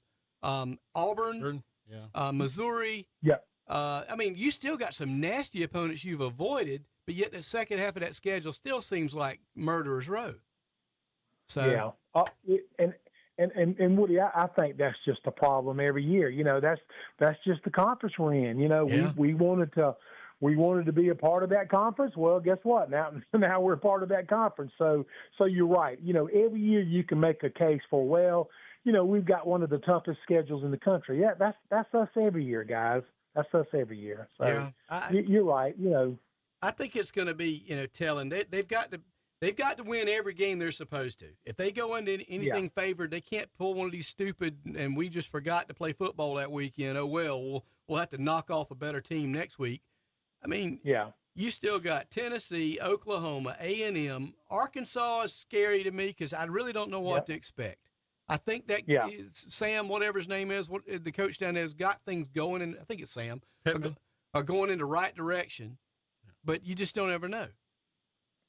You don't, and you and I, again, we talked about this earlier. You know, all kidding aside, we should have won A&M last year. We should have won Alabama last year. You know, so that was 2 games we had no business losing whatsoever. Yeah, and so you know, so strange things do happen, but like you said, you've got to win the games that you're supposed to win, and that's why I circled these 5. These 5 kind of scare me because that can be that weekend, like you said, where you just have that lapse, you don't get off the bus, you know, your legs aren't on you, you start making excuses. Well, you know, we team's a little under the weather, or we had exams this week, and you know, yada yada yada. You know, just go out there and get your team ready and let's play some ball this year. So what's really not going to feel right is playing Georgia the week before Thanksgiving. I was going to say, you know, we complained about that. We complained about playing Georgia the second week of the year every year, how many years, and then so the SEC goes, okay, well, I'll tell you what, we'll change it. Yeah, no problem. We'll put it in front of Clemson. I like now it second you got to play week. the number, you know, whatever 1, 2, or 3 ranked team in the country before you go play your rivalry game. Yeah. So you know, so sometimes be careful what you wish for. Yeah, you're right about that. So, yeah. So, you know, so again, you know, sometimes it doesn't, you know, when you mess with the SEC, you gotta be careful, man. Sometimes they can reward you in the wrong way. So, but that is a look at the University of South Carolina. And again, listeners, that's just my opinion. I hope we go 12-0, but I'm just being, you know, I'm more of a realist, and I try to just, you know, kind of state what I see on paper. And again, I got to go down there this summer. Actually, a couple times I got to go watch spring ball personally up close, and then I got to go take a player back down there for recruiting. So I got to watch them work out, practice, play, throw, run. I mean, I got to watch them do it all. And I'm like, okay, you know, there's some potential there. And, of course, it does start with our offensive line. I do think it will be better. I still say we're a little bit young. They've got a lot of my Shrine Bowl guys, and but they are building something special. So if Beamer can hold on this year, if he can hold on and let Clements get his feet wet, and let Jason do his coaching, I think we're going to be okay. I think we're going to be okay even in the future, perhaps. But I do need Beamer to kind of hold on this season, and like I said, have at least Woody get to a decent bowl, and then 2027. Like I said, we'll address that, and I think everything else takes care of itself. Okay. Well, I'm sorry, Matt. I'm going to just ask one question here. What pulls his bacon out the fire? I think it's say that one more time. I'm sorry. What pulls his bacon out of the fire? I'll speak on this first.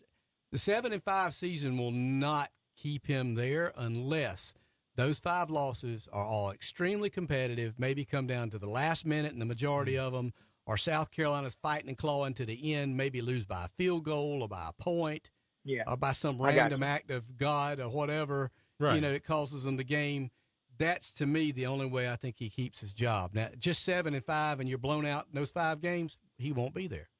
It's got to be a quality loss. It's got to be something that that passes an eye test that says, hey, these guys are progressing. They're getting better. Showing improvement. We see different than they're not laying down, Yeah. What do you think, Coach? Again, like I said, I like Beamer. I'm a fan of Beamer. I like Shane. I've always liked Shane. I really am not hearing a lot out of Columbia as far as, this is a make or break year. I just know that, look, I know that board. I know that university. Yes, they want to win, guys. Of course they want to win. I'm not quite sure if 7-5 keeps them there. But again, I just always try to be a realist. I always try to just circle the games that are concerning to me, and just, for different reasons. It might just simply be that you're on the road against that opponent, or maybe some of the teams I kind of know what's coming into the season, and I know they're going to be perhaps up this year, and so again, it's just kind of my opinion. I don't know if 7-5 will keep them there or will not keep them there. But again, I always wish, of course, my beloved USC nothing but the best. And and again, I do like Shane. Just for the record, I do like Shane Beamer. So, but all right, let's head to the upstate for our other set of listeners this morning, and of course the mighty Clemson University Tigers. And let me start off by saying this, guys. Again, I went up there this spring. I got to go back a couple times this summer. And again, I was around the team, and I really got to watch them practice, take snaps, run, lift. I mean, do it all. And I'm going to be honest, there are a couple concerning things, just from my opinion. And that's just me watching with my football eyes. And again, it starts at quarterback for them. They've had a lot of squabbles at quarterback. They've got 2 young men fighting for the position there. They lost some of their linemen last year. Also, they're going to have some OL issues as well. That defensive front sent some to the NFL. They do have 2 phenomenal defensive ends returning. Of course, probably one of the best linebackers in Sammy Brown returning. They've got some young receivers also from the Shrine Bowl. And then they've got a younger defensive back crew. So again, there's going to be a little bit of concern in Tiger Town. And for our listeners, I just want to again just state this. This is just my opinion. I also have Clemson University going 7-5. Okay, now. Let me go down the games that kind of concern me. We're going to start with the very first one, September 5th. They've got LSU at LSU in Baton Rouge. If you have never been to Baton Rouge, that is someplace you do not want to play. I'm telling you, I've told Woody this. It is magical down there. There's something that happens at night. I can't explain it, but it is magical. The voodoo comes out, and I will stand by this. LSU is the toughest stadium to play on the road in the country. I promise you that. Usually it's aided by their Uncle Jack and their old granddad. Yeah, but, a lot to do with it. That's it. I'm just going to tell you, like I said, and I laugh when I tell people this. If something happens at night, I can't explain it. I don't want to explain it, but that's going to be a concern for Clemson. Again, that's a team they need to kind of get out quick. And they need to try to hold on. Again, I don't know what Lane Kiffin's going to have, but again, we know this. LSU is going to have 100 of the best athletes in the country. If Lane Kiffin can put it together, watch out. Yeah, so it's definitely a track team in helmets, for sure. I mean, yes. I'm not sold on the quarterback they brought in. I've seen his tape. He tends to throw the ball high. So, that's a lot of opportunity for a really young secondary at Clemson. Clemson gave up, I think they gave up like 200 yards passing last year per game, I think, to every team but one. So they've got a younger secondary. They've made some tweaks there. They've got a good edge rusher. They've got some great recruits at D-line. Are they going to be ready by game one to try to come in and contribute some? Because they'll need that speed. They'll need to be able to give those guys a break. Because let's just be honest, Baton Rouge also, first game of the season, September 5th. You might as well play it tomorrow. It's just going to be just as hot tomorrow as it will be down there in September. So, and just as humid. That's it. So they're going to need to spell them. But the rest of the games after that, the only two that jumped out at me, according to some of the articles I've read, California. Cal's supposed to be fairly loaded, but that team does not concern me from on the field thing. What concerns me is you play Cal in week 4 on a Friday, then you fly back across the country to take on Miami the next week at home. No, I'm sorry, they go to Miami. To Miami. I mean, I don't know who was thinking on that schedule, but if I'm the AD, I might be looking at that a little bit harder and saying, I really would prefer to play Georgia Southern the week after the Cal game and not Miami. Yeah. They need that game in Miami. Yeah, well, I was going to say, and that's one of the games. Now, I have it down as October 3rd, they take on Miami, and they're at home. That's how I have it. Okay. I'm not sure if that's correct, but I have them at home that week. But still, guys, it's Miami. And like you said, it is at Memorial, when you go play Cal, whatever Cal is, whether they're up or down, and then fly back and try to prepare for that speed, there's no preparing for it. Nope. Again, Miami is another team. They're going to have 100 of the best athletes in the country, and they're going to be ready. And again, whether they're great or not, they're going to have a lot of talent. And and y'all know this. All it takes is one. It just takes one receiver to bust open a route. It just takes one running back to pop down the sideline. So again, that game would be concerning for me. October 3rd, Miami comes to Death Valley. I just don't see how Clemson can get it done. Again, after watching them all spring and summer, guys, I'm just going to be honest, they did not impress me. Their scrimmage was very lackluster. Chad Morris ended up yelling more than anybody on the field, which I understand, but their offense just did not wow me. I'm gonna be totally honest. Defense again, not bad. With Will at end, with Sammy at linebacker, and some other players. I mean, like I said, the defense is not bad, but that offense just did not wow me, so it does concern me. And then, of course, the next game is October 31st, Florida State in Tallahassee. Yeah. The in Tallahassee part worries me. Florida State still is not the Florida State of old, but anytime, again, you go to Tallahassee, that is just a tough environment. That's another coach. He has to win. He's going to need to really win this year. So I think he's going to take any big game. I think he's going to take any opportunity, especially a big game that will be, of course, nationally televised. He really needs to come away with a victory there. But that October Halloween game against Florida State scares me. Now, this is one that y'all are going to laugh at. Our listeners are going to laugh at. November 21st, they go to Duke. Yeah. That's a Friday night game. They are a world beater when they need to be. So, and Clemson also is another team that will play the number one, number one Ohio State Buckeyes and beat them the week prior, and then they'll come to little old Duke and Durham and lose by 35. But, by the way, I should point out that is their third Friday night game of the year. Why is Clemson playing so many Friday night games? It was their turn. Their turn. Their turn. I don't like that part. You notice that not a single one of Clemson's Friday night games is at home. Huh.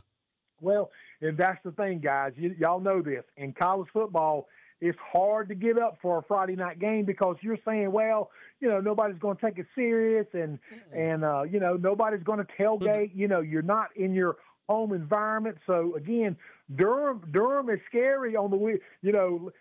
I remember when I was young, when Woody and I was young, we had what was called Jefferson Pilot. They would do the Saturday, you remember the Saturday noon ACC game? And of course, sir. UNC, Wake Forest, Duke, all of them would play that noon game, and it looked like there was like 20,000 people in the stands. Well, that Friday game will be the same way. It'll be a lackluster crowd. You'll be in Durham. You won't be fired up. You're coming to the end of the season. You're all beat up. And they'll be like, you know what? I don't even want to play this game. Well, and of course, they'll be looking ahead to November 28th USC. They will have them in Death Valley.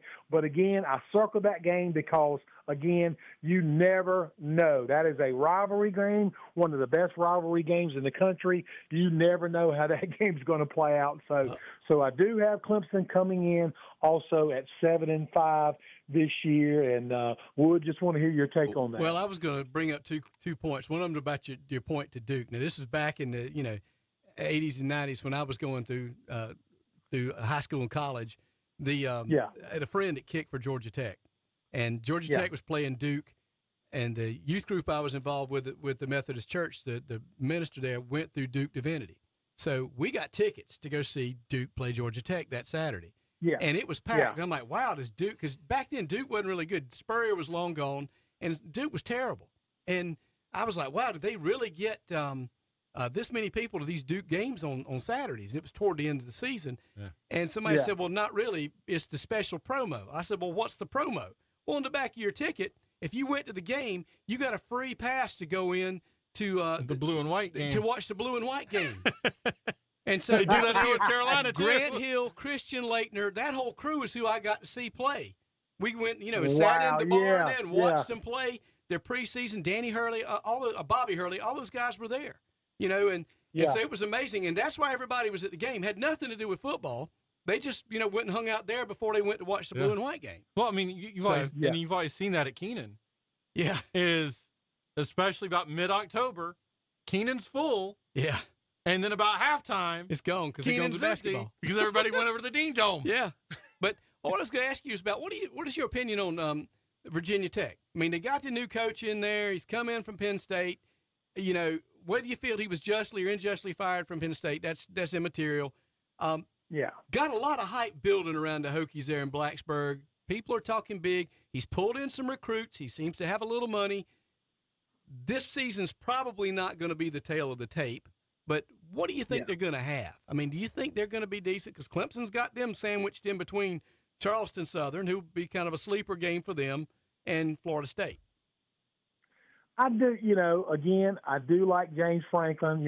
I think Penn State was wrong in what they did, but moving forward, I do think James Franklin, I think he's going to have Virginia Tech ready. Now, are they going to, be world beaters? Absolutely not. No, they still got a way to go. And of course, James has got to get his system in, but I do think Wood, they'll be competitive. That's just what James Franklin expects out of his players. I think he'll have them ready mentally. Physically they may not be there, but I think mentally, I think Virginia Tech will be there. And look, I love that environment. I'm gonna be honest. I love that environment. Somebody did ask me to rank the best entrances in college football, and I had to enter the Sandman at number one. I couldn't help it. I love that entrance. And I had our beloved Gamecocks at number 3, to be honest with you. Wow. But but I do think James will have them ready. And again, sometimes it takes a coach a year or two to get his players that he needs to be physical enough, if that makes sense. Now, he'll come in with his mentality and what he expects out of you. So, again, I think mentally, I think they'll be ready, and I think they will sneak up on a few teams this year and kind of catch them off guard. And, again, like you said, Clemson, they do have the Hokies this year. So I'm not saying the Hokies can't beat Clemson. Like I said, they catch them on the right day. I mean, who knows? But I do like what James brings to college football. I think the world of Coach Franklin. And again, like I said, his kids will be mentally there, and I'm sure that he's already, has already broke down what he really needs from his staff, and of course that's what they'll be looking for this recruiting cycle, and he'll get them. He will get them eventually, and I'd love to see Virginia Tech to get back to some prominence. Like I said, I like Blacksburg. I like that environment, and again, I love their entrance. Well, let me ask you this, and you're not prepared for this one. I don't know, Matt, do we need a break? We're way over time for Let's a break. do a break, actually. and we'll come back. I've got one I'm gonna buzz by you that I know you might not be prepared to, but just want to hear your thoughts because I know there's a certain listener out there this morning probably that is hinging on every word. So I got to do that. That's dangerous. All right, we'll talk about that after the break.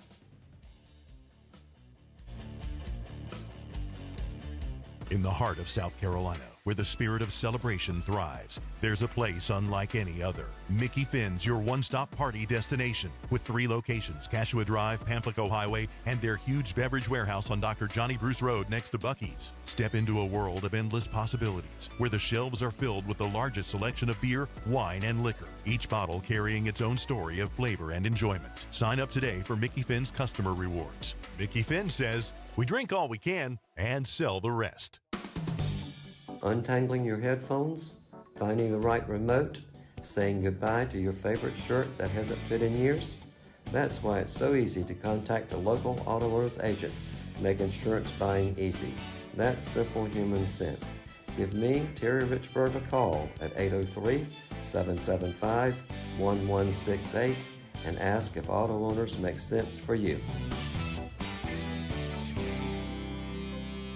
When car trouble strikes, remember Tim's Auto Pro is here to make your life easier. They offer complete preventative maintenance and full automotive repair on most makes and models, including imports, at rates that won't break the bank. Is your AC on the fritz? They can service it. Need a front-end alignment? They got you covered. Tire pressures monitoring system acting up? Go see them. When life gets busy and car trouble strikes, remember Tim's Auto Pro, the only place to go. 2685 Peach Orchard Road in Dalzell. Online at timsautopro.com. Hey Braves fans, community broadcasters Mickey Finn's, Irby Street Sporting Goods, and Palmetto Heating and Cooling are sending you and 3 friends on the ultimate Braves Grand Slam family getaway. It's an awesome trip to Atlanta with 4 premium seats in the exclusive Xfinity Suite. It's an all-you-can-eat food, drinks, hotel, restaurant vouchers, signed souvenirs, batting practice, and $500 in cash experience. On August 15th, the Braves battle the Diamondbacks, but you've got to win to get in. Listen for the crack of the bat and be the 9th caller to qualify for the grand prize. Or go online now and register at bravesgrandslam.com. This wow experience can't be bought, but it can be won thanks to Mickey Finn's, Palmetto Heating and Cooling, and Irby Street Sporting Goods. Head to bravesgrandslam.com for all the details. Special thanks to our awesome sponsors, Monraga Roofing, Piggly Wiggly of Darlington and Hartsville, Slowpoke Bait and Tackle, Twin State Chevrolet, Galloway Auto Glass, CarQuest of Sumter, R&W Golf Carts, and National Hardware. The Braves Grand Slam Family Getaway starts now. They're back. Equipment Rental Service has a fantastic deal on CarolinaSaves.com. Pick up a 2-pack of 20-pound propane refills. A $34 value now for half price. Go to CarolinaSaves.com and click on the Florence tab. When it comes to commercial real estate of the PD, local experience matters. PLC Commercial is a locally owned firm specializing in brokerage, leasing, property management, and development. We help business owners find the right space and investors make confident decisions. Whether you're expanding, relocating, or investing, trust the team that knows the PD. Visit plccommercial.com or call 843-702-9685. PLC Commercial. This isn't just our market, it's home.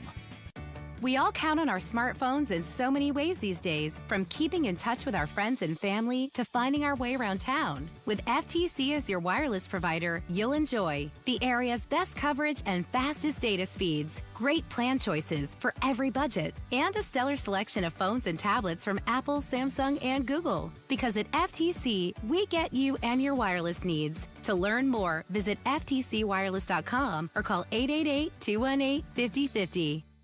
Hello, everybody. I am Donnie Daniel with Daniel Wealth Management. In a world of constant change and evolving market, finding a partner you can trust is crucial for financial success. At Daniel Wealth Management, we understand the importance of growth, not just for your investment, but for your future and your legacy you'll leave behind. Our team of experts are dedicated to providing personalized strategies that align with your goals, whether you're planning for retirement, saving for a home, or investing for your children's education. With our tailored approach, we'll help you navigate the complexities of your portfolio and make informed decisions that drive your success. Time is your most valuable asset, and we're here to help you make the most of it. Let us be your guide on the path to financial growth and stability. Visit us at Daniel Wealth Management on Broad Street in Sumter, South Carolina, or call us at 803-774-3121 and schedule an appointment to start your journey towards a brighter tomorrow. Daniel Wealth Management, your partner in growth, your partner in success. Securities and investment advisory services offered through Azaic Wealth, Inc., member FINRA SIPC.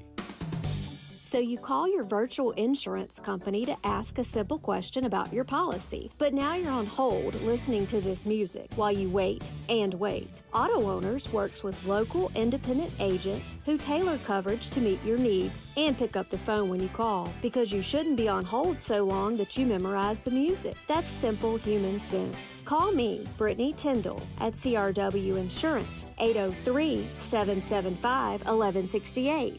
Family vacation time, and you're all set to go. John, ready? I talked to the neighbors about picking up our mail. The Avery son will water the grass. The car had the oil changed and tire pressure checked. The thermostat is slightly higher. Everything is packed, and the kids and our luggage are now waiting in the car. Ready? But what about CarolinaZaves.com? What deals will we be missing this Friday at 10 a.m.? Kids, out of the car.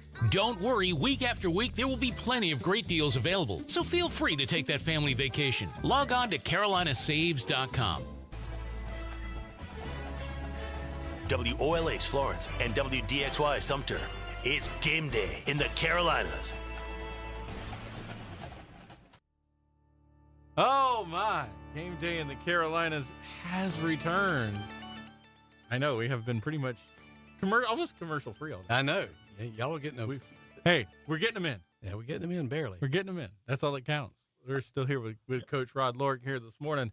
And we know you got a lunch date, so we don't want to keep your lady friends or your fan club waiting. But one I wanted to ask about, because it's near and dear to one of our guys' hearts over here, and I know he'll talk a lot of smack, but he's a Virginia boy, so you got to expect it. But Jason offered to come in and talk ACC football with us. I want to know what you thought about Virginia. Had a surprising season by a lot of standards last year. Maybe some of the Virginia fans don't think so, but they all but a win away or from winning an ACC championship last year. They caused the mess that caused the 5-team tie. Yep. Last year. So, they've got an interesting season. I mean, they did a lot of good things. They finished 11-3.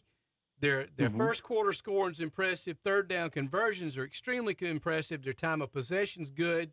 I mean, they've got a lot of things going for them. Now, they lost a quarterback. They lost one of the key wide receivers who transferred to Oklahoma.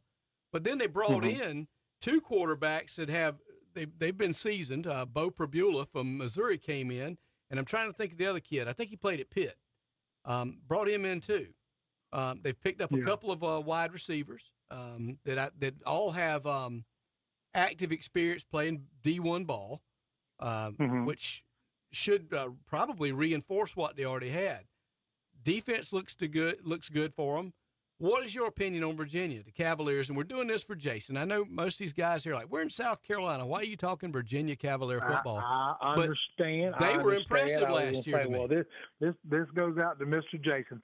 First of all, let's start with their head coach, Tony Elliott. Again, what a great individual. If you've ever had the pleasure of meeting Tony Elliott, I've met Tony numerous times throughout clinics here in South Carolina when he was on the Clemson staff, and of course, he was under Dabo for many years, but more importantly, he trained under Chad Morris. Now, whatever you think of Chad Morris, good or bad, because, of course, once Chad left Clemson and went to SMU, he had a lot of difficulties, and he just couldn't quite find the same success that he had at Clemson. And, of course, a lot of that starts with your athletes and your quarterbacks. But Tony, just had a phenomenal career up there at Clemson, gets the Virginia job. Again, a great hire by UVA. So it starts with Tony Elliott. Again, he is one of those guys, man, he makes you buy in to his system. So I was just talking about Virginia Tech a little bit earlier before break, and he has the same philosophy. He comes in there, and he mentally gets you prepared first. So first year at UVA, he's mentally getting you right. Again, he does not have the physical pieces yet, but the whole time that season's playing out, he's sitting there telling his staff, okay, I need a quarterback. I need this. I need that. I need this. We need this. So they slowly got the pieces in last year, and, of course, we saw an ACC championship produced last year by the Cavaliers. Kudos to them. So I do think, Virginia will have another wonderful season. It may not go as high as it did the previous year, but I do like Virginia's chances. Again, a very scrappy team. And like I said, they always say a team mimics their head coach. Well, Tony is a fighter, and again, just a great person. If you've ever had the chance to meet him, he leaves a lasting impression on you. So I do think UVA will, again, have a good season. Hopefully they can win a few close ones. And like you said, be in there come at the end of the day. Hopefully they can be in the mix by winning some close ones. And look, I think the ACC is up for grabs this year. Again, Miami is they're going to be your preseason number one, just simply because of the transfers and the talent and the speed. But again, that doesn't always resonate on the field. So you've got to go out there and play each and every Saturday. And like I said, if Cristobal can't get them clicking, then I think the ACC is up for grabs. But I do think Virginia will have another good year, and like I said, Tony's just done some great things. They got a dear friend of mine who is in charge of football operations, Coach Carol McCray. Carol and I go way back, and I reached out to Carol this past spring and summer. I had a young man, had UVA looking at him, so we talked several times, and I think the world of Coach Carol McCray. But he actually has Tony Elliott's ear, so he's his right hand man and kind of runs that program operations wise, and just does a magnificent job. They got another dear friend of mine, Landon Martin. Landon came out of Newberry College, coached at Charleston Southern. Well, they got Coach Martin up there coaching the offensive line now. So, again, they've got a lot of connections to myself. And so I really do secretly pull for UVA, and I do, Woody. I think they'll have another, very good year. I think they will find themselves in a bowl perhaps. Maybe not win the ACC like they did last year, but I do think they'll get back to a bowl. And again, we wish nothing but the best for the UVA Cavaliers and, of course, Coach Tony Elliott. Yeah, I think they're missing the right people this year as far as on their schedule, but they've got a really good home game schedule. Their road game's a little bit tougher, but I think but there again, I think their toughest road opponent's going to be Florida State. Honestly, I'm with Matt. Yeah. And we talked about this all day. I'm not big on the SMU train and haven't been. I think SMU benefited 2 seasons ago to scheduling. I mean, it was apparent when they actually came up and had to play a real game. They were at a loss. But SMU, I think, as a road game for them should be winnable. Wake Forest should be winnable. It's a tough environment, but it should be winnable. Virginia Tech, that's going to be a rivalry game. Maybe you can throw that up as a 50-50, but still, I still like their chances. But anyhow, I appreciate you taking a minute and kind of stepping out of our local area. And I know you need to get running. I was going to hit you up about Coastal too, but we'll wait for another Saturday to talk about that. Absolutely. Well, gentlemen, always a pleasure. Thank you for coming in and or letting me come in and talk college football. I know, like I said, we got to address high school football last Saturday, and of course we missed my main man Wood. He was on the road taking a little break, but I'm glad we got him back this Saturday and was able to touch on a little bit of college football. And again, just can't wait to do it. I know as the season as we get closer, of course, we'll sit down and start talking about some doing some more high school football shows and really get our listeners up to date on everything in South Carolina. Sounds good to me, Coach. Thank you, too. And Mike's always open, man. Door's always open for you. You know that. Thank you, guys. Again, look, y'all have a blessed rest of the weekend. I know everybody's getting wet, but we need it. But, again, y'all have a blessed rest of the weekend, and we'll talk again soon, okay? Sounds good, man. Thanks, Coach. Right. Thank you, guys. Thank you. All right, 843-407-5812. That is the number to get in, 843-407-5812. A lot of information to digest. Yeah, it's still a lot we haven't even touched on yet. I mean, I like diving into some of the numbers, but, you really got to have a minute to take that. Numbers don't always translate well on the air. They really don't. So, let's take a phone call here. Good morning. What's your name? Where are you calling from? I just had Chick-fil-A, letting you know. Okay. It was really, really good. I probably got to wash. Well, the rain washed the Gamecock off my shoes. I had to go interview Lenore Sellers and his brother today at the Y in town. Lenore's in town? They put on the camp. Oh, that's right. They put on the camp. Yeah, it was a little. Hope Health was there giving away school supplies. They actually did some exercises with the kids. I wanted them to do some burpees. They would not do burpees. But they did, jumping jacks, push-ups, stuff like that. Signed some autographs for the kids and everything. So yeah, I just was over there. I hadn't talked to you guys in a while, and I hadn't really talked to him in a while since he left. I think I was back. They were here last weekend as well. He said he's looking forward to the season. I heard the prediction of 7-5 earlier. And my question to you is, if it's less than 7-5, is Beamer here next year? No. You don't think so? No, I don't. I can't disagree with that. I think he's out. He's done so.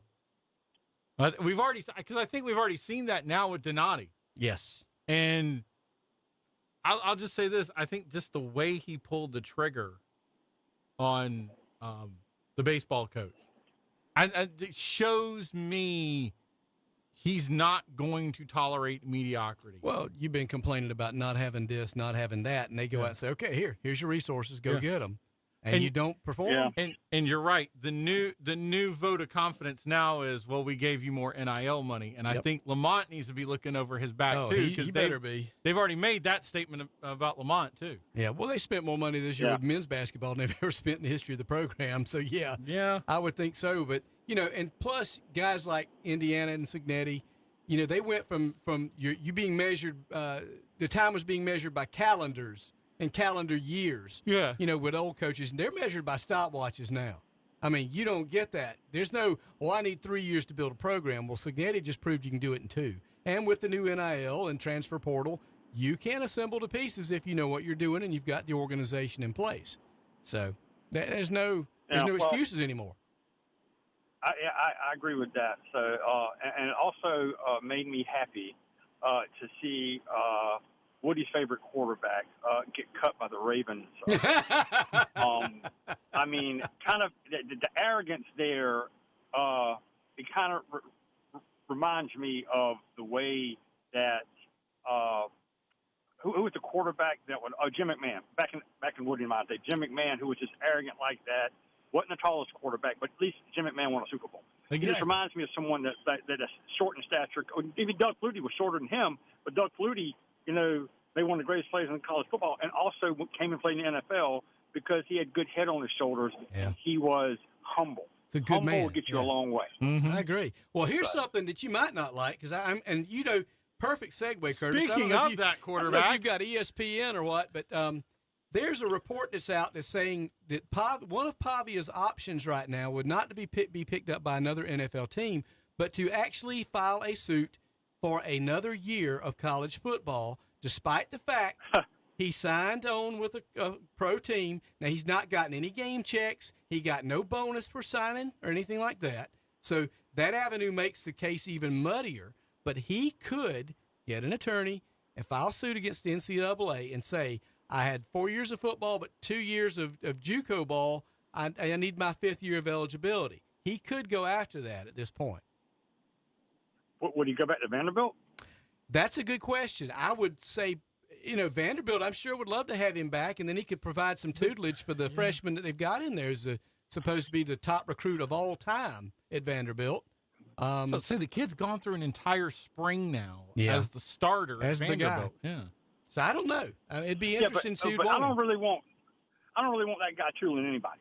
So it's all about me with him. That's true. I guess there is an eye in Pavia, but there's no eye in the way he does things. He does things himself. He looks out for himself. It just the way he berated the Heisman voters when he didn't win. He came in second. That guy just something about him that I just he would probably go back to the highest bidder.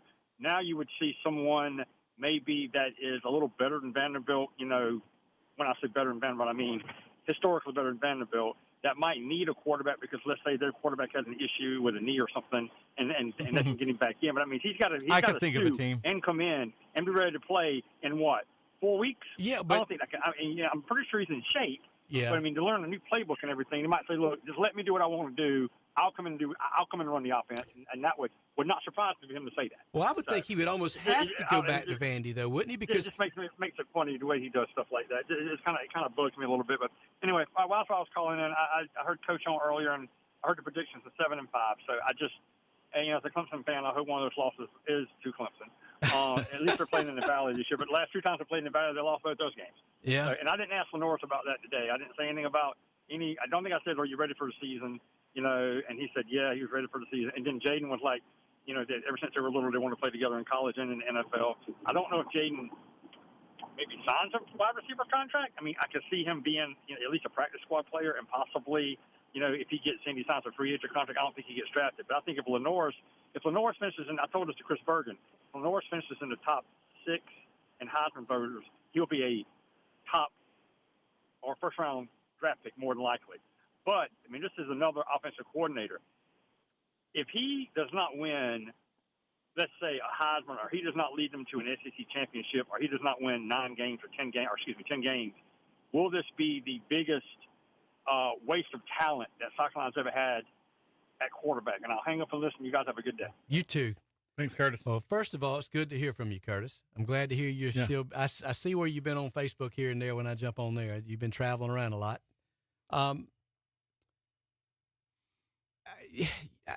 I'm just going to put it out here. And Lenore, I know you and your brother in town, if y'all are listening, hey, don't take any of this that I'm saying the wrong way, because it's not. I'm a huge fan of yours since your days in South Florence and got to watch you grow up. I never wanted him at South Carolina to begin with, because I always felt like South Carolina did a lot of damage to young people from our area of talent. They never seemed to get the right shake.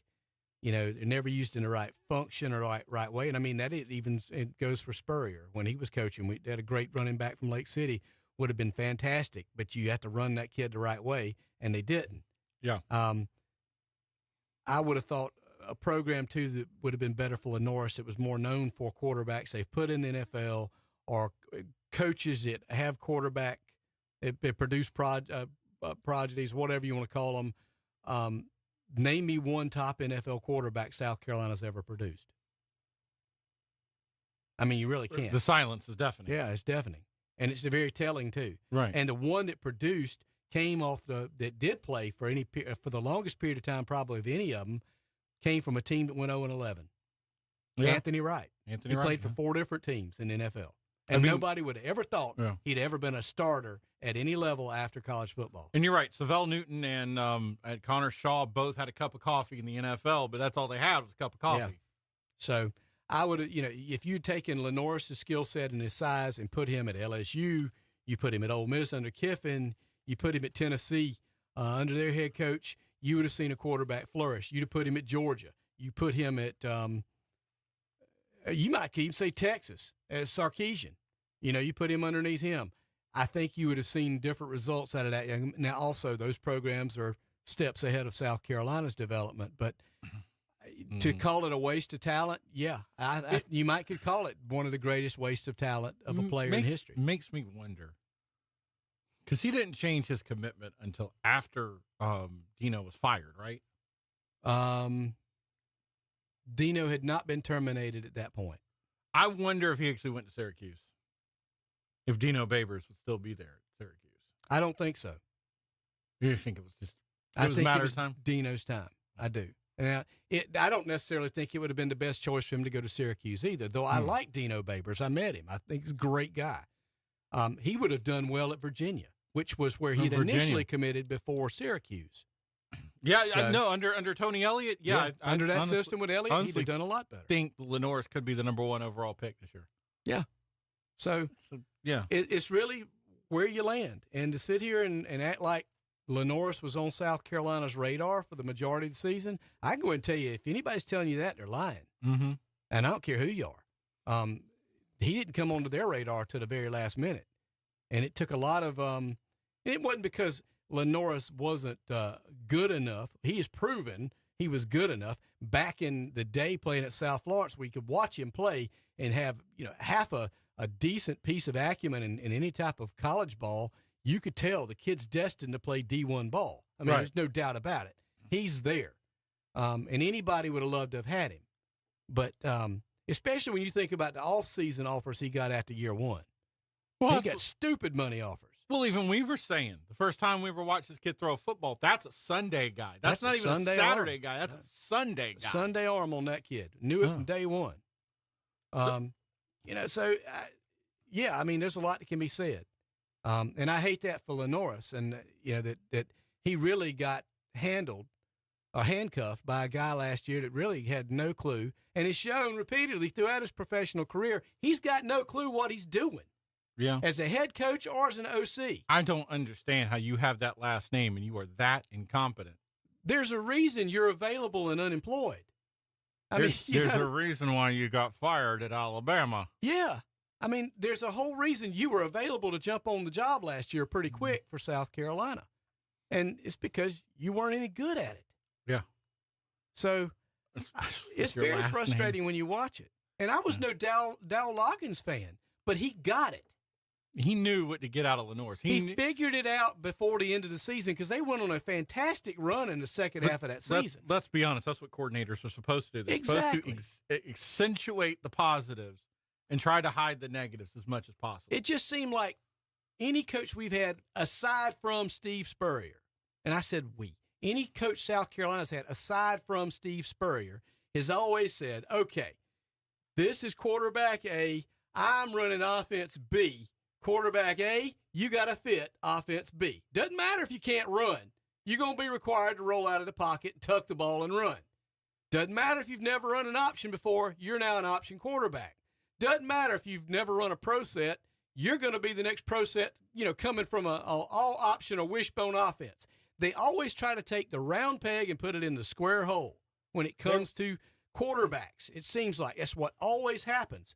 And that's not the way. You saw Spurrier bend the game to fit Connor Shaw. And what did Connor Shaw do? He flourished. He did. And that's what has not been done. That's what I kept saying about Connor Shaw my entire life, is that he was never going to win you the game, but he never was going to lose you the game. No. Either. Real quick, here's some numbers that came up. By the way, an SEC assistant coach said last year he's not accurate enough to just drop back and throw the ball all the time. Well, I kind of agree with that because if you look at, yards per play were similar last year. Listen, yards per rush, 4.1 in 24, 1.8 in 25. That is, again, all line for South Carolina. All line. Period. Yeah, you see the videos. All right, we got to take one really quick phone call here before we get to the break. Good morning. What's your name? Where are you calling from? Matt. Yes, Miss Betty. The coach they brought in this year, I think he can do something to help Lenore because didn't he coach quarterbacks?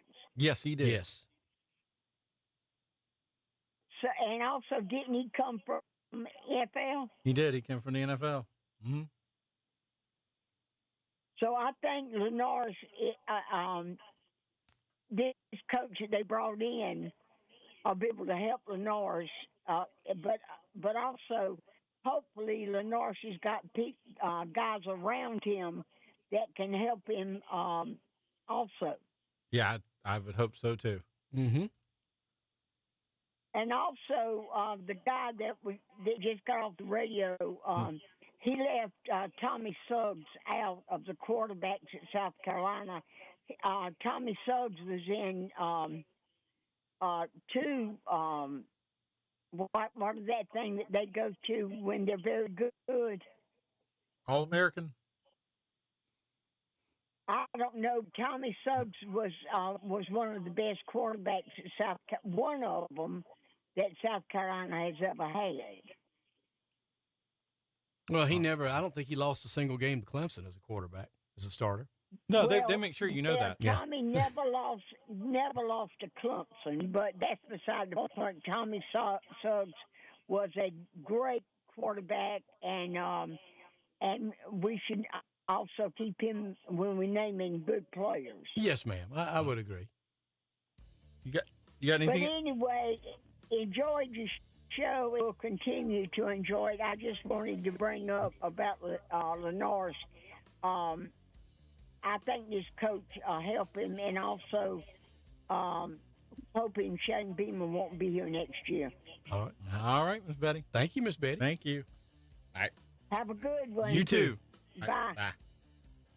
All right. Guess we need to wrap it up and come back. Yep. Favorite time of the week. All right.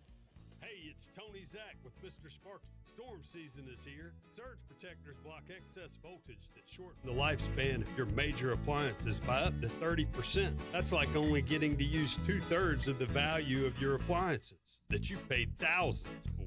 We have surge protection packages to fit every budget. Call us, Mr. Sparky. We'll be right over. You don't have to put up with any malarkey. Call 888-8-SPARKY. Nothing says tradition like your hometown Piggly Wiggly. Take it from the pig. When it comes to value and freshness, you can't beat Piggly Wiggly. They've been bringing home the bacon for millions of American families for over 100 years. Today, they're one of the best known and best loved brands in America. Stop by your local Piggly Wiggly today and take home the freshest meats, vegetables, and produce, along with great deals on all your favorite brands. Each week, the pig features new specials, perfect for your tailgating parties and family mealtime. Get ready for the biggest hunting kickoff event of the year at Irby Street Sporting Goods Customer Appreciation Expo Weekend.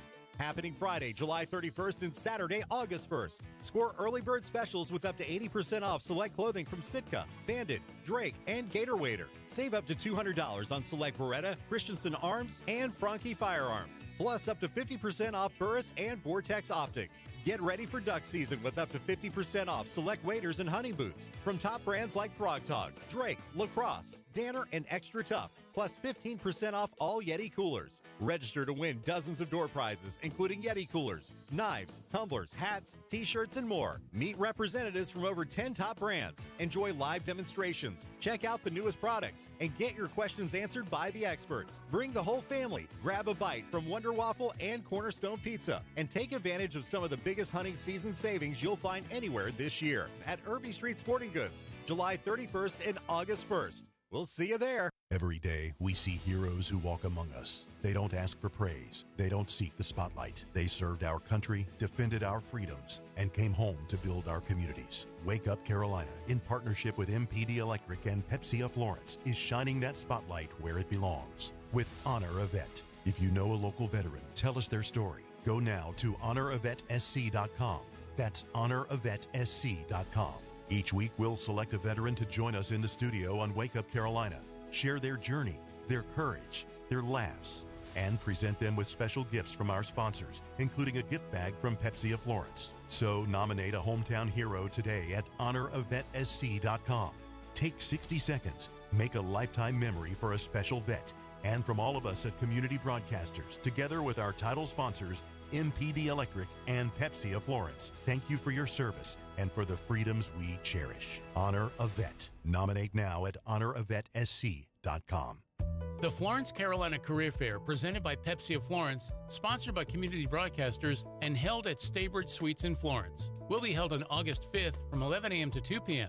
There will be dozens of local employers there who are hiring full-time right now, and they want to talk to you. Bring your resume and business cards and come dressed for success. Remember, it all happens at the Florence, Carolina Career Fair at the Staybridge Suites in Florence on August 5th. For directions to the Staybridge Suites or to check out the businesses that will be at this huge event, go to carolinacareerfair.com and click on the big Florence button or email careerfair@combroadcasters.com. If you are a business who needs to hire employees, you need to be at this Carolina Career Fair on August 5th. Email us today at careerfair@combroadcasters.com. That's COMM We'll see you on August 5th at Staybridge Suites in Florence. It's time to start your new career now at carolinacareerfair.com. All right. So, yeah, our idiot of the week this week is our time management, apparently. Yes. Sorry. We're a little rusty, but Yeah. that's okay. But we had a lot of great conversation about Clemson and South Carolina football and some Virginia football, too. We did. We had a good time this week. So I guess we'll do it again next Saturday. Yeah, we'll do it. Apparently, we'll do it again next Saturday unless management comes and screams at us. But That's likely. We didn't say any four-letter words this week. No, we got some golf tournaments to promote. I know we're going to take our show on the road a little bit during the especially in August. Yeah, the fall. What was it called? Outdoor Classic or whatever. Yeah, be over at Florence Center, and I'm sure we'll have our first of the two football season rival shows coming up here soon too, right for the race. Like doing those race updates coming down the pike. August gonna get busy. Yeah, but we got to do the Kennard Skidoo, so yep, we got to get on out of here. We'll see you next week. For Woody, I'm Matt. Hello, everybody. everybody. I am Donnie Daniel with Daniel Wealth Management. In a world of constant change and evolving market, finding a partner you can trust is crucial for financial success. At Daniel Wealth Management, we understand the importance of growth, not just for your investment, but for your future and your legacy you'll leave behind. Our team of experts are dedicated to providing personalized strategies that align with your goals, whether you're planning for retirement, saving for a home, or investing for your children's